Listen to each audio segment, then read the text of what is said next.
जी पृष्ठोदय और शीर्षोदय और ये उभयोदय। जी। इसमें सर डिस्कशन ये करना था कि जैसे मैंने यूट्यूब में ही देखा, कोई बुक तो है नहीं मेरे पास में, तो उसमें सर ज्यादातर वीडियोस में शीर्षोदय राशि वो बताई है 5, 6 और 7, 8 और 11। हम्म, जबकि सर आपने कुछ डिफरेंट बताया है, तो ये फिर थोड़ा सा हो गया मेरा कि क्लियर नहीं हुआ ये। क्या चीज? फिर से बताओ।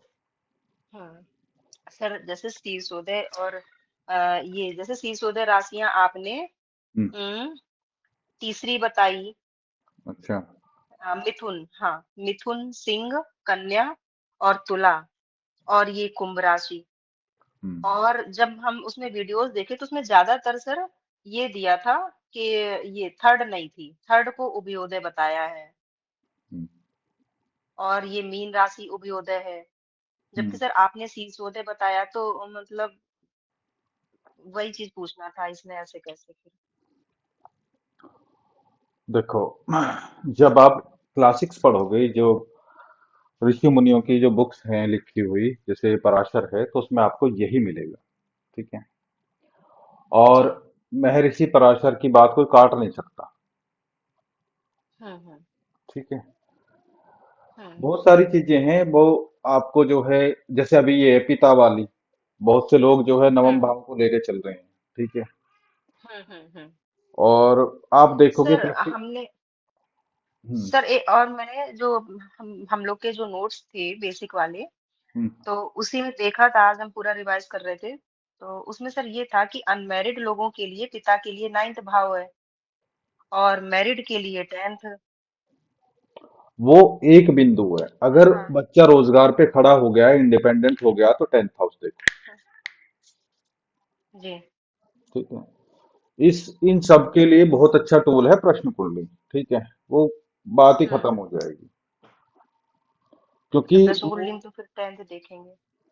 हाँ, 10th देखेंगे। उसका रीजन ये है कि वहां पे आपको चीजें रिफ्लेक्ट होती हुई दिखेंगी। ठीक है। जी। पहली बात तो ये है कि पिता पिता की किसी को फुर्सत ही नहीं है पूछने की। हम्म। ठीक है। तो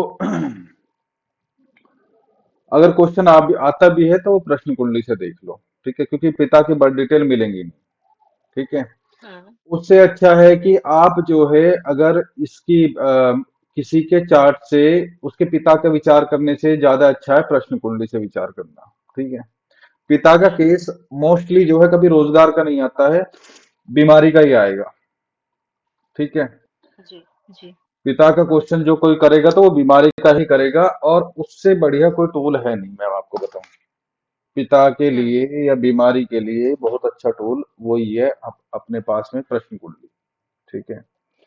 उसमें डॉक्टर बदलना है, हॉस्पिटल बदलना है, सर्जरी होगी, सब कुछ रिफ्लेक्ट होता हुआ दिखाई देगा। यहाँ तो आपको घंटों लग जाएंगे। हम्म। अब पढ़ाने का तो मैं डायरेक्ट प्रश्न कुंडली भी पढ़ा देता, लेकिन क्या है कि जब तक ये नहीं आएगा तो वहां निकाल नहीं पाओगे। हम्म। समझ रहे हो? जब तक इसका एडवांस नहीं सीखोगे, वहां निकाल नहीं पाओगे। हम्म। सर इस एक बार आप ये हाँ। स्थिति ऐसे भी पैदा होती है, ये आप सीख लोगे अगर जैसे ही आपने प्रश्न कुंडली सीखी, इसे आप साइड में रख दोगे, कह रहे कि इसे छोड़ो, इसे पकड़ो। ये है अच्छी चीज, जी। क्योंकि वहां जी। एक्यूरेसी आपको बहुत दिखेगी। हम्म। हाँ, बताओ। सर इसको एक बार आप रिपीट कर दीजिए, मुझे लग रहा है कि मैंने कुछ गलत नोट कर लिया था। ये यही पृष्ठोदय शीर्षोदय में, क्योंकि मैंने उभयोदय राशि लिखी ही नहीं है। सिर्फ कल हम आपको इसी वजह से नहीं बता पा रहे थे, क्योंकि हम केवल दो ही चीज देख रहे थे, पृष्ठोदय लिखा हुआ है और शीर्षोदय, उभयोदय नहीं दी थी, जो कि मैंने आज यूट्यूब से देखी। तो उभयोदय में आपके अनुसार कौन सी राशि होगी? देखो, हम्म। ये शीर्षोदय राशि होगी। अच्छा, आप एक बात बताओ, आपने क्या क्या नोट करा? पहले ये मैं यहाँ पे लिख देता हूँ। जी सर।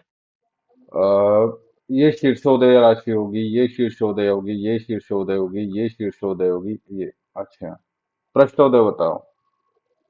पृष्ठोदय सर है 1, 2 और 4, 8, 9, 10।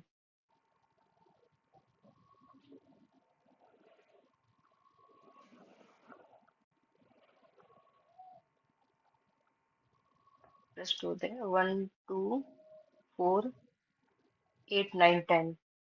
और सर शीर्षोदय में लिखा हुआ है 3 5 6 7 नहीं, वो तो हो गया। उबैदों और में 11 और 12। सर इसमें 12 भी है शीर्षोदय में, 11 के साथ 12। नहीं, ऐसा नहीं हो सकता। मैं आपको बता रहा हूँ उभयदेव का मतलब क्या है कि हाँ। अगर ये 0 to 15 डिग्री है, ठीक है। हम्म। जैसे लग्न में मान लो किसी का मीन लग्न है और उसकी डिग्री है उदय लग्न की 12 डिग्री, तो ये शीर्षोदय में आ जाएगा, ठीक है। अगर जी। मीन लग्न है और डिग्री जो वेरी कर रही है 15 से 30 के बीच में कर रही है, तो ये पृष्ठोदय हो जाएगा, ठीक है। इसीलिए इसे उभयोदय बोलते हैं। जी।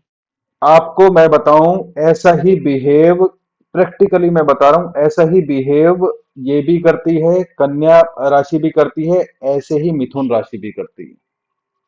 बिहेव ऐसे ही करेगी, उभयदेव की हम्म। उभयोदय की तरह, हम्म। ठीक है। हम्म। इसमें कोई प्रॉब्लम वाली बात नहीं है। इसमें क्या है कि अगर देखो, एक तो ये मेल वो है, साइन है जो मिथुन है, ठीक है। हम्म। अगर गलती से इसमें मेल कोई प्लैनेट बैठ जाता है, ठीक है, हम्म। तो ये कंप्लीटली फिर जो है मेल की तरह ही बिहेव करेगी, कंप्लीटली, हम्म। ठीक है। मान लो किसी का मिथुन लगन है और उसमें कोई प्लैनेट बैठा है, ठीक है, मिथुन लगन में कोई प्लैनेट बैठा है और वो मेल प्लैनेट है, ठीक है, तो ये एकदम मेल की तरह ही बिहेव करेगी, ठीक है। दूसरी जी। बात क्या है कि उसे इसलिए वो उभयोदय बोल रहे हैं। मिथुन का जो अर्थ है, आप देखोगे तो वहां पे स्त्री पुरुष का एक जोड़ा बताया गया है, ठीक है। हम्म। तो वो स्त्री पुरुष के जोड़े के कारण जो है कि भाई मेल भी है इसमें और फीमेल भी है, तो इसे उभयोदय बोला गया है, ठीक है। जी। ये उनका अपना तो तर्क सर है।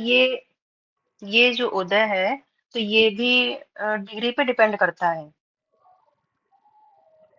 नहीं नहीं नहीं, मैंने केवल इसके लिए बताया जो उभय उदय है ना, उभय उदय मतलब जिसमें दोनों हम्म। टाइप की क्वालिटी है। अगर वो zero two hmm. Fifteen degree पे है तो वो हम्म। ये मानी जाएगी, शीर्षोदय मानी जाएगी, ठीक है। जी। कहने का मतलब ये है, अभी आप मुझे देखना, ठीक है।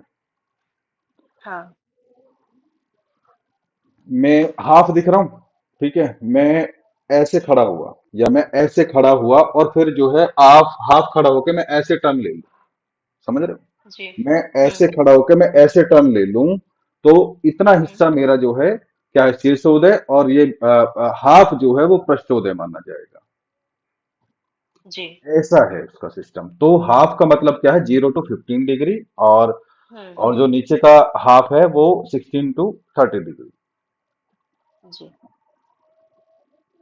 ठीक है। ठीक है। राशियों के बिहेव के बारे हम्म। में हम अभी पढ़ेंगे, ये सब कुछ आपको दोबारा से पढ़ना पड़ेगा। जी सर जो जी। आपने ये उभय उदय वगैरह ये सब पढ़ा है, ये फिर से आपको पढ़ना पड़ेगा, हम्म। ठीक है। क्योंकि अभी जी इसमें सर। बहुत थोड़ा नहीं, बहुत कुछ बचा हुआ है। इनका बिहेव कैसा है, नेचर कैसा है, ठीक है। कैसे इनमें प्लानिट हम्म। बैठ के कैसे जो है ये एक्ट करती हैं, कैसे उसे प्लेटफॉर्म देती हैं, कैसे अपना नेचर ब्लेंड करती हैं उसके साथ में, प्लानिट के साथ में, ठीक है। जी सर। चलिए, अगला बताओ। फिफ्थ भाव था आज। हाँ, फिफ्थ भाव के बारे में आप क्या समझते हैं?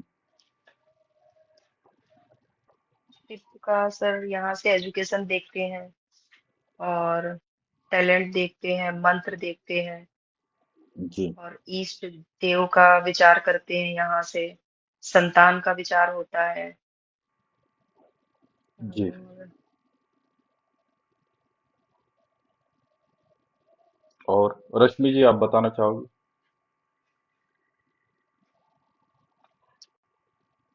सर यही जो उन्होंने बताया, एजुकेशन, हम्म, और सर कुछ कुछ मतलब हम अपने मतलब पुण्य कर्म पिछले, वो भी फिफ्थ से देखते हैं।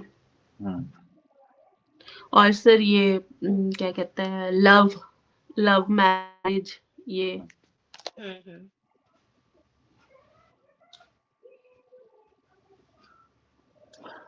देखो, एक चीज नोट कर लो, पता नहीं बाद में मुझे याद रहे नहीं रहे। जी। क्वेश्चन आ रहा है कि रिश्ता नहीं हो रहा है, वो ये नहीं कह रहे कि शादी नहीं हो रही। अगर क्वेश्चन ये आ रहा है कि रिश्ता नहीं हो पा रहा है, मेल हो या फीमेल हो, ठीक है, तो आप कहाँ देखोगे, क्या देखोगे उसमें, कौन सा हाउस देखोगे? सर वैसे पार्टनर का तो सेवेंथ ही होता है। ठीक है,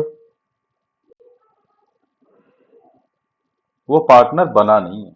सर रिश्ते के लिए तो फिर 50 देखेंगे, मतलब वो शादी का है बट जो हमारे रिलेशनशिप का इंक्लिनेशन का है वो 50 है।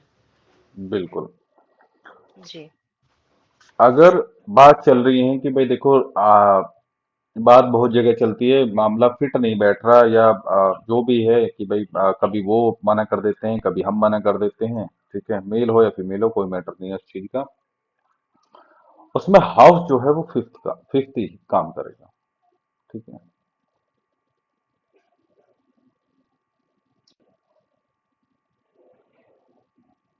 तो आपको फिफ्थ हाउस देखना है कि वहां पे क्या गड़बड़ है, ठीक है। फिर उससे रिलेटेड दशाएं महादशाएं वगैरह देखनी है, गोचर देखना है। दूसरा, अभी आप दोनों ने एक चीज बोली कि भाई पूर्व जन्म के जो कर्म हैं, ठीक है, उसके लिए हम फिफ्थ हाउस देखते हैं। जो हमारे इष्ट देव हैं उसके लिए हम जो है फिफ्थ हाउस देखते हैं, ठीक है। तो आप एक चीज को रिलेट करो। कहने का मतलब ये है, ये पिछले जन्म का है, ये पिछले जन्म का लग्न है। अगर मैं फिफ्थ हाउस को किसी का लग्न बना दूं, असेंडेंट बना दूं, तो आप समझ जाओ ये पिछले जन्म की कुंडली है। अगर मैं नाइन्थ हाउस को लग्न बना दूं, तो ये आने वाला जो जन्म होगा, जो अगला जन्म है, ये उसे डिनोट करेगा, ठीक है। जी।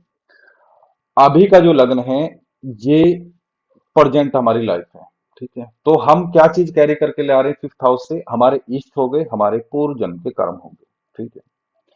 तो कहने का मतलब क्या है कि ना तो हमारे पूर्व जन्म के कर्म पीछे छोड़ रहे हैं, ना हमारा इष्ट पीछे छोड़ रहा है, ठीक है। जो पहली वाली क्लास में मैंने बोला था कि भाई मेन जो चीज है हमारी वो है मोक्ष, ठीक है। इसीलिए देखो, हम जो है परमपिता परमेश्वर के अंश जो है यहाँ हैं।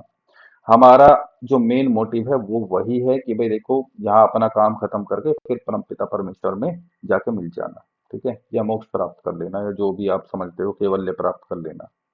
जन्म मरण जनन जन्म मरण के जो ये बंधन है इससे मुक्त हो जाना, ठीक है। तो कहने का मतलब क्या है कि अब इष्ट भी हमारे साथ में चिपक के आ रहे हैं, हमारे पूर्व जन्म के कर्म भी आ रहे हैं। तो आप देखो, ये दोनों चीजें एक हाउस से ही निकल के आ रही हैं, एक डायरेक्शन से ही निकल के आ रही हैं। तो ये बहुत इंपॉर्टेंट चीज है। तो हम क्या करते हैं, हम उसी को, जैसे कुंडली में देखते हैं ना कि भाई हमारे इष्ट देव कौन है, ठीक है, तो हमें क्या करना चाहिए, वही इष्ट अपनाने चाहिए जो हमारे पूर्व जन्म के कर्म, पूर्व जन्म के जो इष्ट थे वही हमें जो है अपनाने चाहिए, ठीक है। क्योंकि हमने पूर्व जन्म में भी जो है उन्हीं की भक्ति करी है। अपनी बागडोर जो दी थी जीवन की, या जीने की मरने की, वो उनके हाथ में दी थी। तो अब भी उसे वही संभालेंगे, ठीक है। तो ऐसे केस में अगर हम वहां पे मल्टीपल प्लैनेट्स बैठे हों, ठीक है, सैटर्न हो, जुपिटर हो, सन हो, तीन भी बैठे हो, तो समझ जाओ दिक्कत रहेगी, इससे बदलेगा व्यक्ति, ठीक है। और सर इष्ट देव बदले भी जा सकते हैं क्या? बदलने का मतलब क्या है, बदलने का मतलब ये है, मान लो भूलवश, भूलवश जो मैं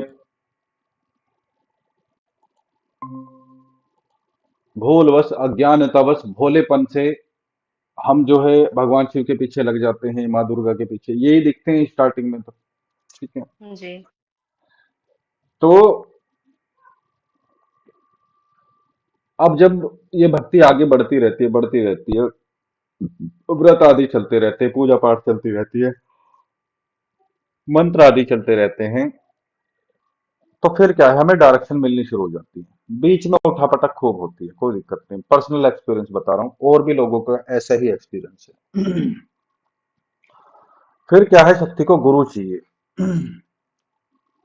शक्ति को गुरु चाहिए कि वो शक्ति चलनी कैसे है, वो किस काम के लिए आई है, आपके केवल घर के लिए आई है, जन कल्याण के लिए आई है, आपके मोक्ष के लिए आई है, किस चीज के लिए आई है।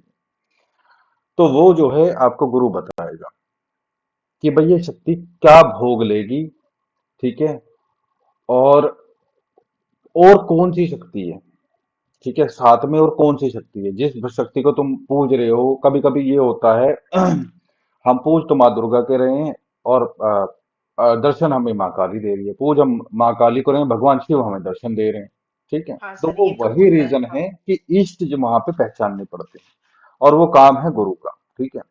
तो वहां पे जो शक्ति मुख्य रूप से चले, ठीक है, तो वो हमारे इष्ट हो गए। दूसरी बात क्या है कि कभी कभी ऐसा होता है कि गुरु मंत्र किसी और शक्ति का होता है, शक्ति मुख्य रूप से किसी कोई और चल रही होती है, जो मुख्य रूप से शक्ति चल रही है उसके साथ जोड़े में कोई और आ जाता है, ठीक है। तो वहां पे जो है वो गुरु का काम होता है, शक्ति को बताना, जो भी साधक है उसे बताना कि भाई देखो, गुरु रूप में ये शक्ति है जिसका आपको अभी गुरु मंत्र मिला है, तो ये आपकी जो है गुरु रूप में चल रही है, ठीक है। तो मतलब गुरु रूप में क्या है, पहले वो शक्ति पूजित होगी, उसके बाद में कोई और शक्ति पूजित होगी, ठीक है। एक शक्ति होती है पिता रूप में, ठीक है, जैसे मोस्टली जो है भगवान शिव जो है पिता रूप में होते हैं, ठीक है। तो भोग आदि उनका भी जाता है, तो वो वैसे कोई दिक्कत नहीं करते, लास्ट में वो खड़े रहते हैं, जब सब हाथ खड़े कर देते तब वो आगे खड़े हो जाएंगे, ठीक है। एक शक्ति होती है शक्ति ही रूप में कि जो वही कार्य करेगी, ठीक है। जैसे उसका हमने मंत्र सिद्धि कर ली, गुरु मंत्र का जाप करा, और मान लो जैसे मेरे गुरु जो हैं शक्ति के रूप में गुरु गोरखनाथ जी हैं, ठीक है, शक्ति के रूप में माँ काली है, ठीक है। मान लो पहले गुरु मंत्र की सिद्धि होगी, और इष्ट मेरी माँ काली है, ठीक है। तो मैं अब आप ऐसे समझ लो, अगर कोई कार्य कराना है, मान लो मेरे शरीर में कोई रोग उत्पन्न हो गया, तो जो शक्ति कार्य करेगी वो मेरी इष्ट करेगी, वो गुरु नहीं करेंगे, वो पिता पिता वाली शक्ति नहीं करेगी, ठीक है। तो वहां पे योग्य गुरु आपको क्या बताएगा कि आप जो है, जो आपने माँ काली का कोई मंत्र आप सिद्धि कर लो, ठीक है, जैसे नवरात्रे हैं, तो आप सिद्धि कर लो, एक बार कर लो, दो बार कर लो, आप उसे जितना जपोगे वो उतना सिद्ध हो जाएगा। तो अब क्या है, वो जो शक्ति है, जो मेन शक्ति है, जो इष्ट वाली शक्ति है, वो आपका काम करेगी, कैसे करेगी। मान लो मंत्र उसका कोई आपने सिद्ध कर लिया, या स्तोत्र को सिद्ध कर लिया, तो मान लो आपके शरीर में कोई प्रॉब्लम आ गई, तो आप क्या है, जो मंत्र आपने सिद्ध करा है उसका 1.25 लाख का या 5 लाख का, 5.25 लाख का जप उठा लो, और भोग आदि दो डेली, और उसका जप प्रारंभ कर दो। मान लो आपने एक दिन में जो है 1 लाख या 1.25 लाख जब कंप्लीट कर लिए, होते नहीं है वैसे तो, 3-4 दिन तो लग ही जाते हैं, और मान लो 5 दिन की साधना उठा ली, 11 दिन की उठा ली, आपने माँ भगवती को जब समर्पित कर दिए, तो आप क्या देखोगे, एकदम एकदम जादू के रूप से जो है आपका जो शरीर की कोई प्रॉब्लम है, ठीक है, तो वो खत्म होनी शुरू हो जाती है, ठीक है। और जैसे आप जाप जाप मान लो आपने 11 दिन का लगाया है, तो उसमें वो प्रॉब्लम बढ़ेगी, ठीक है, क्योंकि शक्ति इजीली आपका काम नहीं करती है, ठीक है। तो वो बढ़ेगी, आपको ऐसी हालत हो जाएगी कि मैं छोड़ दे, या मन बहुत बेकार हो जाएगा। तो बस आपको टिके ही रहना है, अगर वो टिका रहेगा तो वो चीज खत्म हो जाएगी। रिलेशनशिप की दिक्कत है, तो आप उसे भी ऐसे ही कर सकते हो, ठीक है। क्या बोलते हैं, उसकी दिक्कत है, रोजगार की दिक्कत है, तो आप जो है उसमें शक्ति के मंत्र को आप ऐसे ही सिद्ध करके आप यूज कर सकते हैं, तो वो जो कार्य करती है वही आपके इष्ट है, ठीक है। गुरु मंत्र कभी यूज नहीं करना चाहिए कार्य के लिए, ठीक है, क्योंकि वो आपको आगे ले जाएगा उतारने के लिए, और वही शक्ति फिर आपको अगले जन्म में भी मिलेगी। वो धीरे धीरे करके आपके रास्ते बंद कर देगी, सारे सुख दे दिए, पैसे का दे दिया, मैरिड लाइफ का दे दिया, लग्जरी दे दी, शारीरिक सुख दे दिया, बच्चे दे दिए, सब कुछ दे दिया, पढ़ाई लिखाई सब, विदेश वगैरह सब घूम गया, चलो जी, अब क्या बचा। तो फिर क्या होगा, फिर वैराग्य उत्पन्न होता है, ठीक है। आपको कई साधु संत ऐसे लगेंगे कि भाई माँ बाप ने निकाल दिया, या माँ बाप मर गए, परिवार खत्म हो गया, फलाने ने जमीन हड़प ली, अब मैं साधु बन गया, ठीक है। तो ये कारण बनते हैं, अल्टीमेटली यही कारण बनेंगे, ठीक है। साधु बनने का मतलब कभी भी फिक्स ये नहीं है कि भाई आपका आप इन ग्रहों के बंधन से छूट गए आपका मोक्ष हो जाएगा। हो सकता है आपको 2 जन्म और लेने पड़ जाए, 3 जन्म और लेने पड़ जाए। ठीक है। तो कहने का मतलब ये है मोक्ष तभी संभव है जब इन ग्रहों के बंधन से आप मुक्त हो जाओगे। ठीक है। तो बार बार बार बार यही इष्ट बनती चली जाएंगी, जो मेन शक्ति जो है आपकी वही इष्ट बनती चली जाएगी। ठीक है। पिता रूप का मैंने आपको बता ही दिया, पिता रूप में भी शक्ति होती है, गुरु रूप में भी होती है, वो आपको प्रोटेक्ट करके रखेंगे। ठीक है। वो कभी आप पे आपके आसन पे, आपके पूजा स्थान पे नकारात्मक शक्ति का ना आने देना, जप चोरी ना होना। ठीक है। ऐसे आपकी हेल्प करेंगी। ठीक है। और कभी आपका जपा हुआ मंत्र बेकार नहीं जाएगा, कभी आपकी सिद्धि साधना बेकार नहीं जाएगी। और जहां भगवान शिव पिता रूप में होते हैं, ठीक है, तो वहां तो कोई दिक्कत वाली बात होती नहीं। ठीक है, क्योंकि कोई हाथ नहीं गिरेगा, कोई उस पर हाथ नहीं डाल सकता। और कभी कभी ऐसा भी होता है, मोस्टली क्या होता है, जो शक्ति आपको गुरु प्रदान कर रहा है, ठीक है, उसमें तो दिक्कत आ सकती है क्योंकि गुरु दिक्कत कर सकता है, लेकिन जो शक्ति आपने अपने आप अर्जित करी है उसे गुरु नहीं बांध सकता, कोई नहीं बांध सकता उसे, ना कोई दिक्कत कर सकता है। चलिए तो इसीलिए जो हमारा फिफ्थ हाउस बहुत इंपॉर्टेंट है। ठीक है। त्रिकोण में सर आता जैसे है। अभी आपने सर जैसे अभी आपने कहा कि जो गुरु मंत्र होता है तो उसको कभी अ, मतलब किसी काम के लिए नहीं यूज करते हैं गुरु मंत्र को। लेकिन सर जो साधनाएं करते मैंने ये हैं। बोला कि नहीं करना चाहिए, क्योंकि वो आपकी जो भव सागर से पार उतरने वाली नाव वही है जो गुरु मंत्र है। ठीक है। हम्म। तो कार्य सिद्धि के लिए आप एक्स्ट्रा में कोई चीज और रखो अपने साथ में। ठीक है। और से मतलब क्या है, किसी और शक्ति का मंत्र रख सकते हो या उसी शक्ति का कोई दूसरा मंत्र रख लो। अगर केवल एक के प्रति ही समर्पित हो तो उसी शक्ति का कोई दूसरा मंत्र रखो या स्तोत्र रखो। जैसे मान लो कि जान पे बात आ गई। ठीक है। मान लो कभी कभी ऐसा होता है, हमें नेगेटिव एनर्जी घेर लेती है, या फिर जो है कभी हम फंस जाते हैं कि लगेगा आज तो भाई हम खत्म है, आज तो हम जाने वाले हैं। ठीक है। तो तब जो है उसे आप निकाल लो, तब उस गुरु मंत्र का आप जाप कर लो। ठीक है। अशुद्ध अवस्था में भी हो तो भी वो काम कर जाएगा, वो हर स्थिति में काम करेगा। अशुद्ध अवस्था कब कब होती है मैं आपको बता रहा हूं। और देखो, पूजा पाठ आप भी करने वाले हो, एस्ट्रोलॉजी कोई अलग नहीं है। ठीक है। हम्म।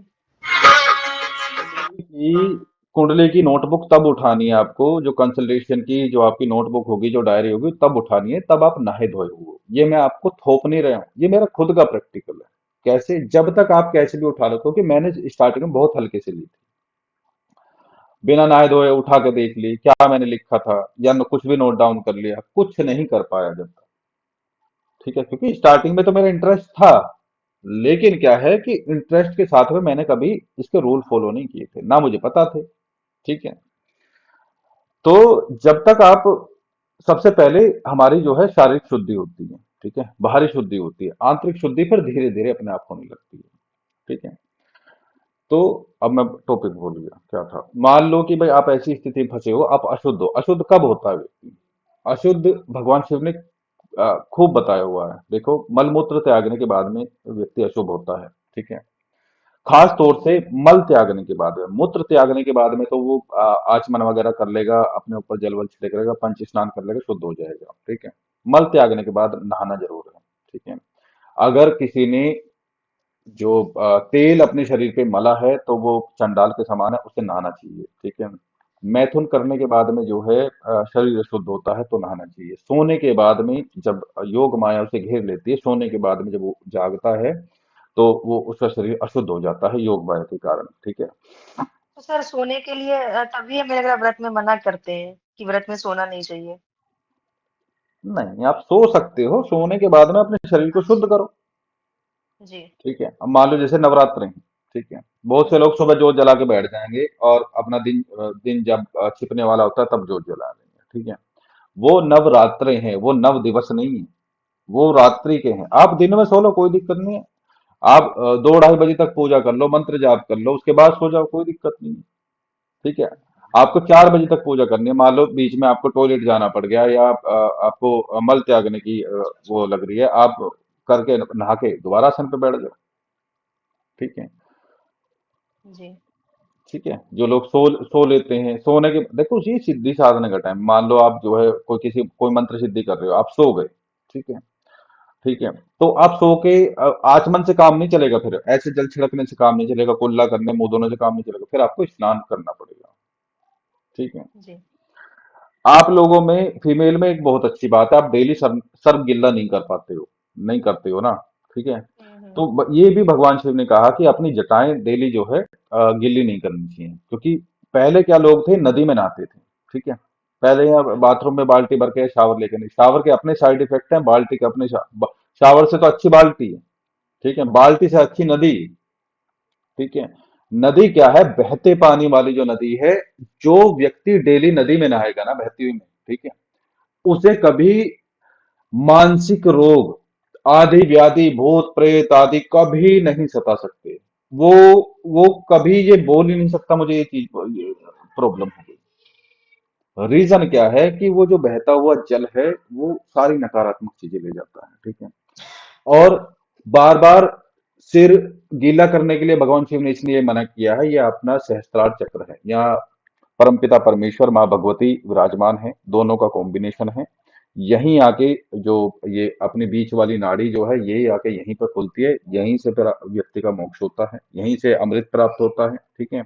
तो यहाँ पे जो है ये जटाएं बंधी रहती हैं, तो ये बार बार गिल्ला करने के लिए मना किया गया है। जितना ये एक्टिव आप डेली करोगे, डेली अगर नहाओगे, डेली बहते हुए पानी में खास तौर से, ठीक है, तो वो बहुत एक्टिव होता है। वो आपके जो जितने भी नेगेटिव एनर्जी है, नेगेटिव थॉट्स हैं, उन्हें फ्लश आउट कर देते हैं। बार बार गंगा नहाने के लिए क्यों बोलते हैं, ठीक है, वो इसलिए बोलते हैं। वो पाप धोने का मतलब वो रगड़ के नहीं धोती है, वो उतना एक्टिव पानी है, वो बहता हुआ जल है। आप जमुना जी में नहा लो, बेशक केमिकल आ रहे हैं, लेकिन वो फिर भी आपका जो है आपकी नेगेटिव एनर्जी को ले जाएगी। तो इसीलिए भगवान शिव ने बार बार गिल्ला करने को आप लोगों में ये बहुत अच्छी बात है कि भाई कम से कम हफ्ते डेढ़ हफ्ते में जो भी आपका धुलता है वो ठीक है। पहले जो पुरुष थे वो भी लंबे लंबे बाल रखते थे, वो भी ऐसे बांध के रखते थे, या फिर साधु संत जो है अभी भी रखते हैं, वो अब महीने डेढ़ महीने में जाके बाल गिले करते हैं, इसलिए जो है उनके पास में शक्ति टिकी रहती है। जी। सर आप ये बताना बताने जा रहे थे कि उस गुरु मंत्र के अलावा कौन सा मंत्र ले सकते हैं, क्या कर सकते हैं सर साधना करने के एक लिए, मेरा समझ। क्वेश्चन है सर, आपने अभी बोला था कि जप मंत्र जब चोरी हो जाता है, सर ये जप चोरी कैसे हो सकता है?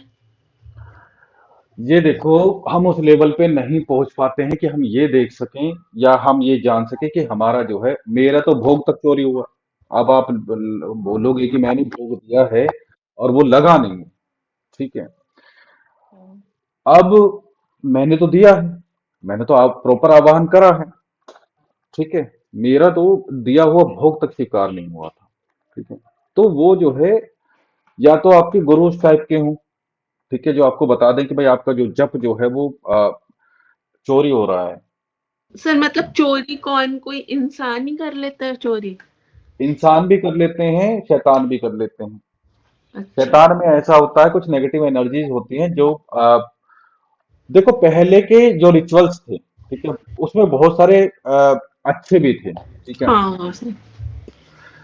पहले वाले रिचुअल्स में देखो कुलदेवी का जो स्थान है, जो आपकी दहलीज, अब दहलीज बनानी बंद कर दी लोगों ने, पहले दहलीज बनती थी, जी ठीक है, जो सर। आपका मेन गेट था तो वहां पे एक लकड़ी की दहलीज, और उसमें भी प्रॉपर बहुत अच्छी क्वालिटी की या बहुत अच्छे लेवल की जो ये होती है ना लकड़ी, लकड़ी में भी बताया गया है कि कौन सी जो है लकड़ी श्रेष्ठ रहती है। आजकल क्या देखते हैं, फिनिशिंग देखते हैं, हाँ भाई दरवाजे में फिनिशिंग अच्छी है, पॉलिश वॉलिश मार दो, फलाना ढिमकाना। दहलीज गायब है, दहलीज गायब है तो कोई भी शक्ति शक्ति एंट्री मार देगी नेगेटिव एनर्जी। मान लो जो है आपको सिद्धि साधना करनी है, मंत्र जाप कर रहे हैं, भाई दहलीज आपकी है ही नहीं, है ही नहीं, तो आपकी कुलदेवी कहाँ बैठती हैं आके, आपकी ठीक दहलीज के बिल्कुल सेंटर में आके उनका स्थान बनता है, ठीक है। वो भी तब बनाएंगी तब आप भोग प्रसाद देते हो उनका, करते हो, ठीक है, वो तब आके जो है रक्षा करेंगे, ठीक है। अब जब तक वो वहां पे टिकी हुई है, जब तक वहां दहलीज है, जब तक कुलदेवी की स्थापना वहां हो रखी है, उन्हें भोग प्रसाद टाइम पे मिल रहा है, तो कोई कितनी भी बड़ी शक्ति हो, ठीक है, चाहे खुद माँ काली क्यों ना हो, भैरव बाबा क्यों ना हो, हनुमान जी क्यों ना हो, कोई भी एंट्री नहीं मार सकता और कोई भी आपका हित नहीं कर सकता, कोई जो जब चोरी नहीं कर सकता, कोई अकाल मृत्यु नहीं हो सकती। और घर में पुत्र पुत्री आदि सबका टाइम पे विवाह और मैरिड लाइफ की टनाटन चलती है। ठीक है। अब क्या है, दहलीज गायब। दहलीज गायब, कुलदेवी कहाँ रुकेंगी, कहाँ बैठेंगी कुलदेवी, उनका स्थान कहाँ है। तो अब ऐसी स्थिति में मान लो आपने कोई नवरात्रे आ गए, नवरात्रे आगे जिसको आप बुला रहे हो, ठीक है भाई, आपको नहीं दिख रहा ना। मैंने पहली क्लास में क्या बोला था, आपने बोला ओम, एग्जाम्पल के लिए ओम। ओम क्या है, अक्षर है, ठीक है, ध्वनि है, अक्षर है। अक्षर का मतलब है कि जो आपने बोल दिया वो अमर हो गया, वो अनंत काल के ब्रह्मांड में गूंज जाएगा। अब वो जब आपने ओम बोला वो आपको दिखाई नहीं देगा, लेकिन उसकी जो वाइब्रेशन है, ठीक है, वो निकल जाती है बाहर। ठीक है। और एक स्टेज होती है, ठीक है, कि आप ओम बोल रहे हो, ठीक है, लेकिन क्या है कि उसे उसे कोई रोकने वाला नहीं होता उस टाइम पे। ठीक है। स्टार्टिंग में आपको लगेगा कि ये दीवार है, ये वापस इको मेरे पास आ रही है, ठीक है, या मजा नहीं आ रहा, लेकिन क्या है, धीरे धीरे धीरे करके जब आप ओम का या ए टू जेड कोई भी मंत्र हो तो वो ब्रह्मांड के भी पार निकल जाता है। ठीक है। अब ये कपोल कल्पना लगेगी बहुत से लोगों को। मेरे पापा के गुरु थे, उन्होंने बताया कि अगर उनका मैं क्यों नाम लेता हूं बार बार, क्योंकि उन्होंने जो भी प्रेडिक्शन करी थी, ठीक है, तो वो फेल नहीं हुई है। उन्होंने बोला था मेरे पापा को कि भाई देखो, मेरे पापा का नाम महेंद्र सिंह है, कि भाई महेंद्र सिंह अभी तुम्हें ये कांवड़ ला रहे ना, चार पांच दिख रहे हैं रोड पे, ठीक है, एक ऐसा टाइम आने वाला है, आने वाले टाइम में ये लाइन, मतलब नजर देख नहीं सकती, मतलब जहां तक नजर जाएगी वहां तक ये लाइन टूटती हुई नहीं दिखाई देगी, इतनी लंबी लाइन रहेगी इनकी। ठीक है। मेरे बारे में बोल के गए थे, पापा के बारे में, पापा के हेल्थ के बारे में, मेरे भाई के बारे में, उनके बच्चों के बारे में, उनके वाइफ के बारे में, कोई भी चीज, कोई भी प्रोडिक्शन गलत नहीं हुई थी। ठीक है। उन्हीं की मैं पूजा करता हूँ, उनको देख के नहीं। जब गुरु के सानिध्य में गया तो ऑटोमेटिकली ये जो है माँ भगवती का आशीर्वाद मुझे प्राप्त हुआ। ठीक है। तो मैं कहने वाला क्या था, हाँ, तो उन्होंने बोला था ऐसी कि अगर कोई आज ठानता है कि मुझे मोक्ष प्राप्त करना है, ठीक है, मैं कह रहा हूं कि उसे 5 जन्म लग जाएंगे मोक्ष प्राप्त करने में, क्योंकि भाई अगला जन्म लेगा, जो पेंडिंग में है वो भी आएंगे। कोई कोई ऐसा कर्म होता है कि वो वेट करता है उसके जन्म का कि कब ये प्रॉपर ऐसा जन्म ले, ये ऐसा इसे दुख देने के लिए या सुख देने के लिए मैं आऊंगा। ठीक है। तो ऐसे करते करते कुछ कितना भी अच्छा कर लो फिर भी बुरा हो जाता है, चुगली चपाटी हो जाती है, गाली गलौज हो जाती है, पैसे की ठगी हो जाती है, या किसी का एक्सीडेंट हो जाता है। तो वो ऐसे करते करते करते जाके 5 जन्म लेने पड़ते हैं व्यक्ति को। ठीक है। उन्होंने यहां तक बोला था कि गाय, आपको ये भी पता होगा, उन्होंने रिलेट करके नहीं बताया, उन्होंने ये बोला था कि भाई मेरे पापा से पहले हमारे गांव में गाय होती थी, ठीक है, 3 4, जब हम छोटे थे तो हमने भी देखी। उन्होंने बोला कि गाय मत पालो। पापा ने पूछा क्यों, कि जब तुम गाय पालते हो, देसी गाय पालते थे, तो कोई भी अड़ोसी पड़ोसी आएगा, लोई देने आएगा, उसे रोटी देने आएगा। भाई कॉमन सी बात है, सिंपल सी बात है, वो आएगा ही आएगा। मान लो अमावस्या है, पितरों का खाना या आटे की लोई वगैरह देते ही हैं लोग, धर्म पुण्य का काम करते ही हैं।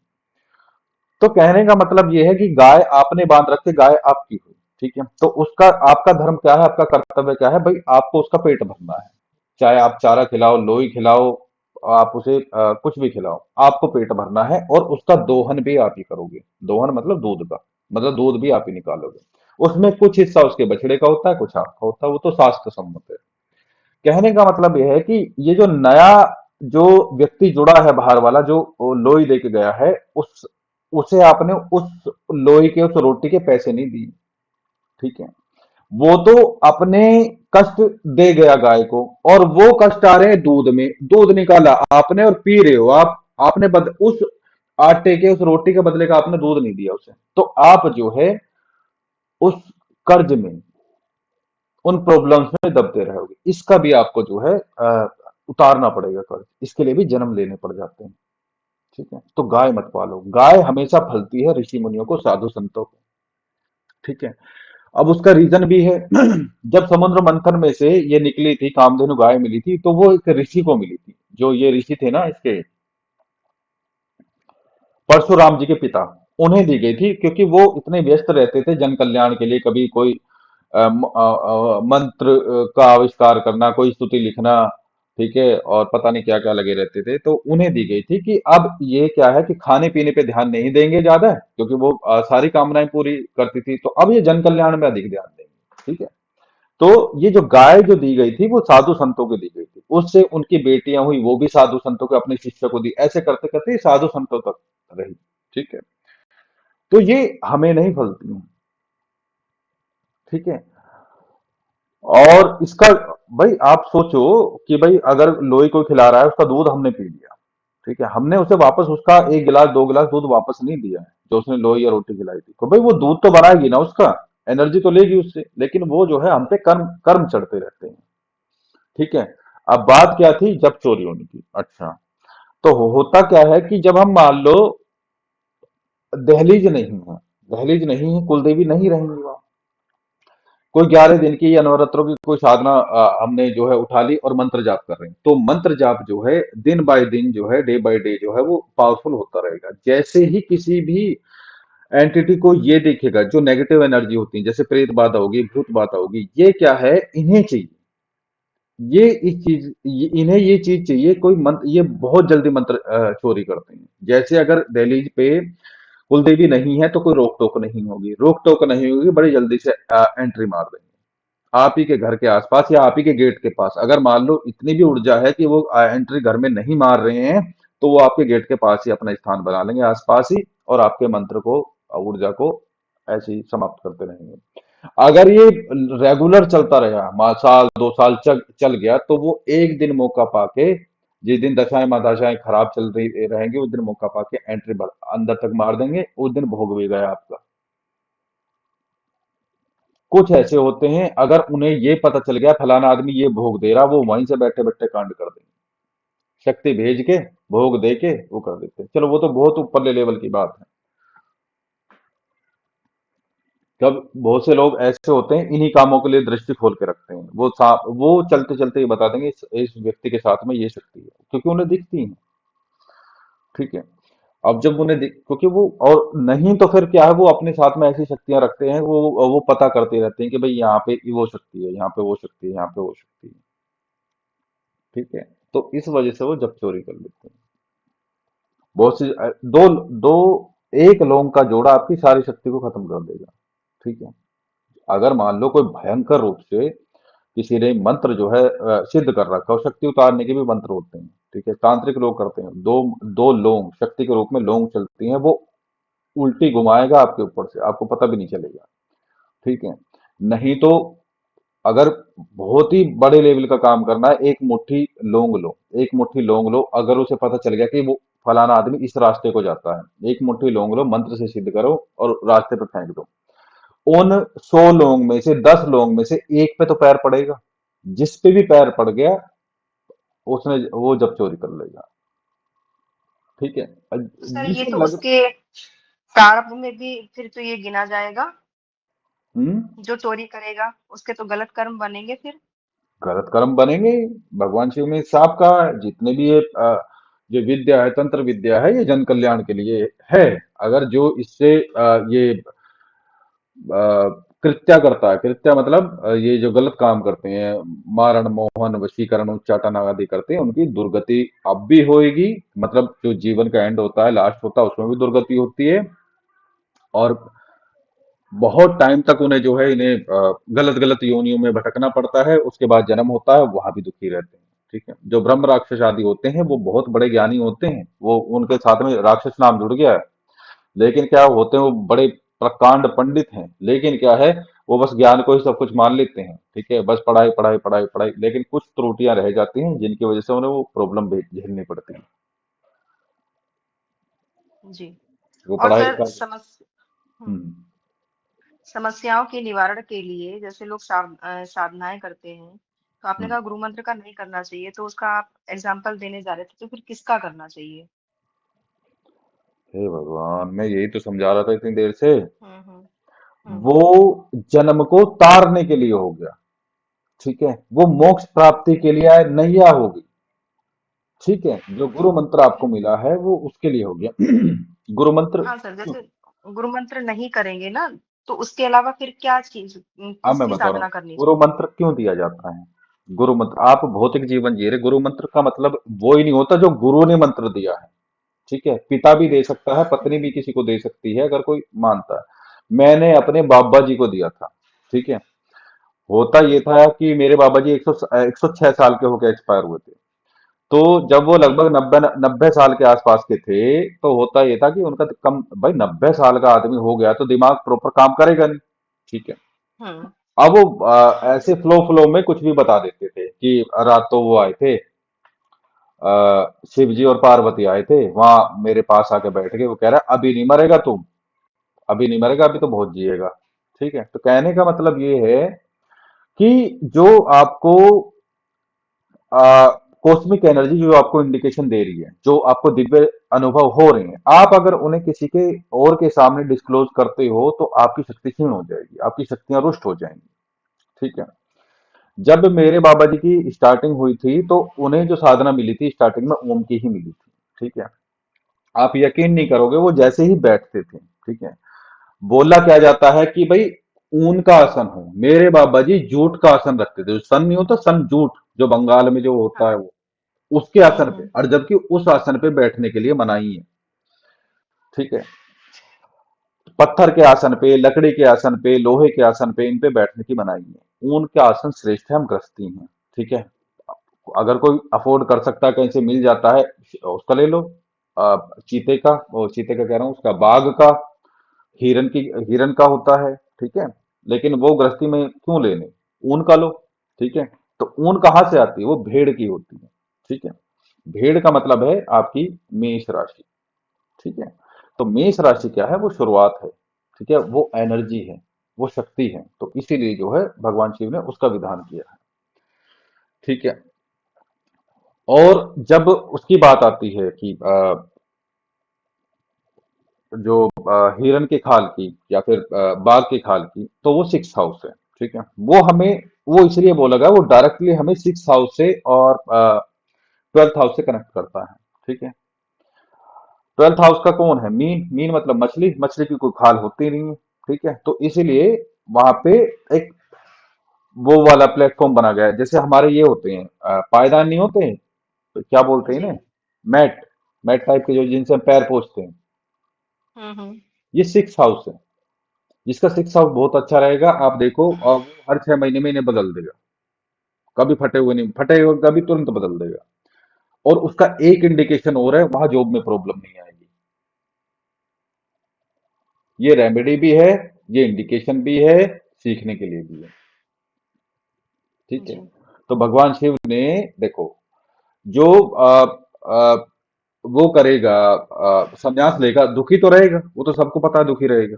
ठीक है, हम्म। सुनने में बड़ा वो लगता है, तो लिटिगेशन का, प्रॉब्लम्स का कौन सा हाउस है, सिक्स हाउस है, सिक्स हाउस में बैठ के वो 12th हाउस को अचीव कर लेता है। ठीक है, जी। तो इसीलिए जो है जब चोरी हो जाते हैं। दूसरी बात, अब जब चोरी हो रहा, अगर मान लो आपके पास में जब की ऊर्जा बहुत थोड़ी है, तो देखो बहुत बड़ी दिक्कत वाली बात है, आपको पता भी नहीं चलेगा, आपकी शक्ति बताएगी भी नहीं आपको कि आपकी जब, आपका आपका जब चोरी हो रहा है, क्योंकि जब चोरी हो रहा है तो एनर्जी बहुत कम है उसकी, वो आपको बता भी नहीं पाएगी शक्ति। सबसे हाँ। पहले जो सिद्धि होती है वो स्वप्न स्वप्न सिद्धि होती है। स्वप्न सिद्धि के बाद में जो है मन की सिद्धि होती है। ठीक है, मन में आएगा, बार बार आएगा, बार बार आएगा।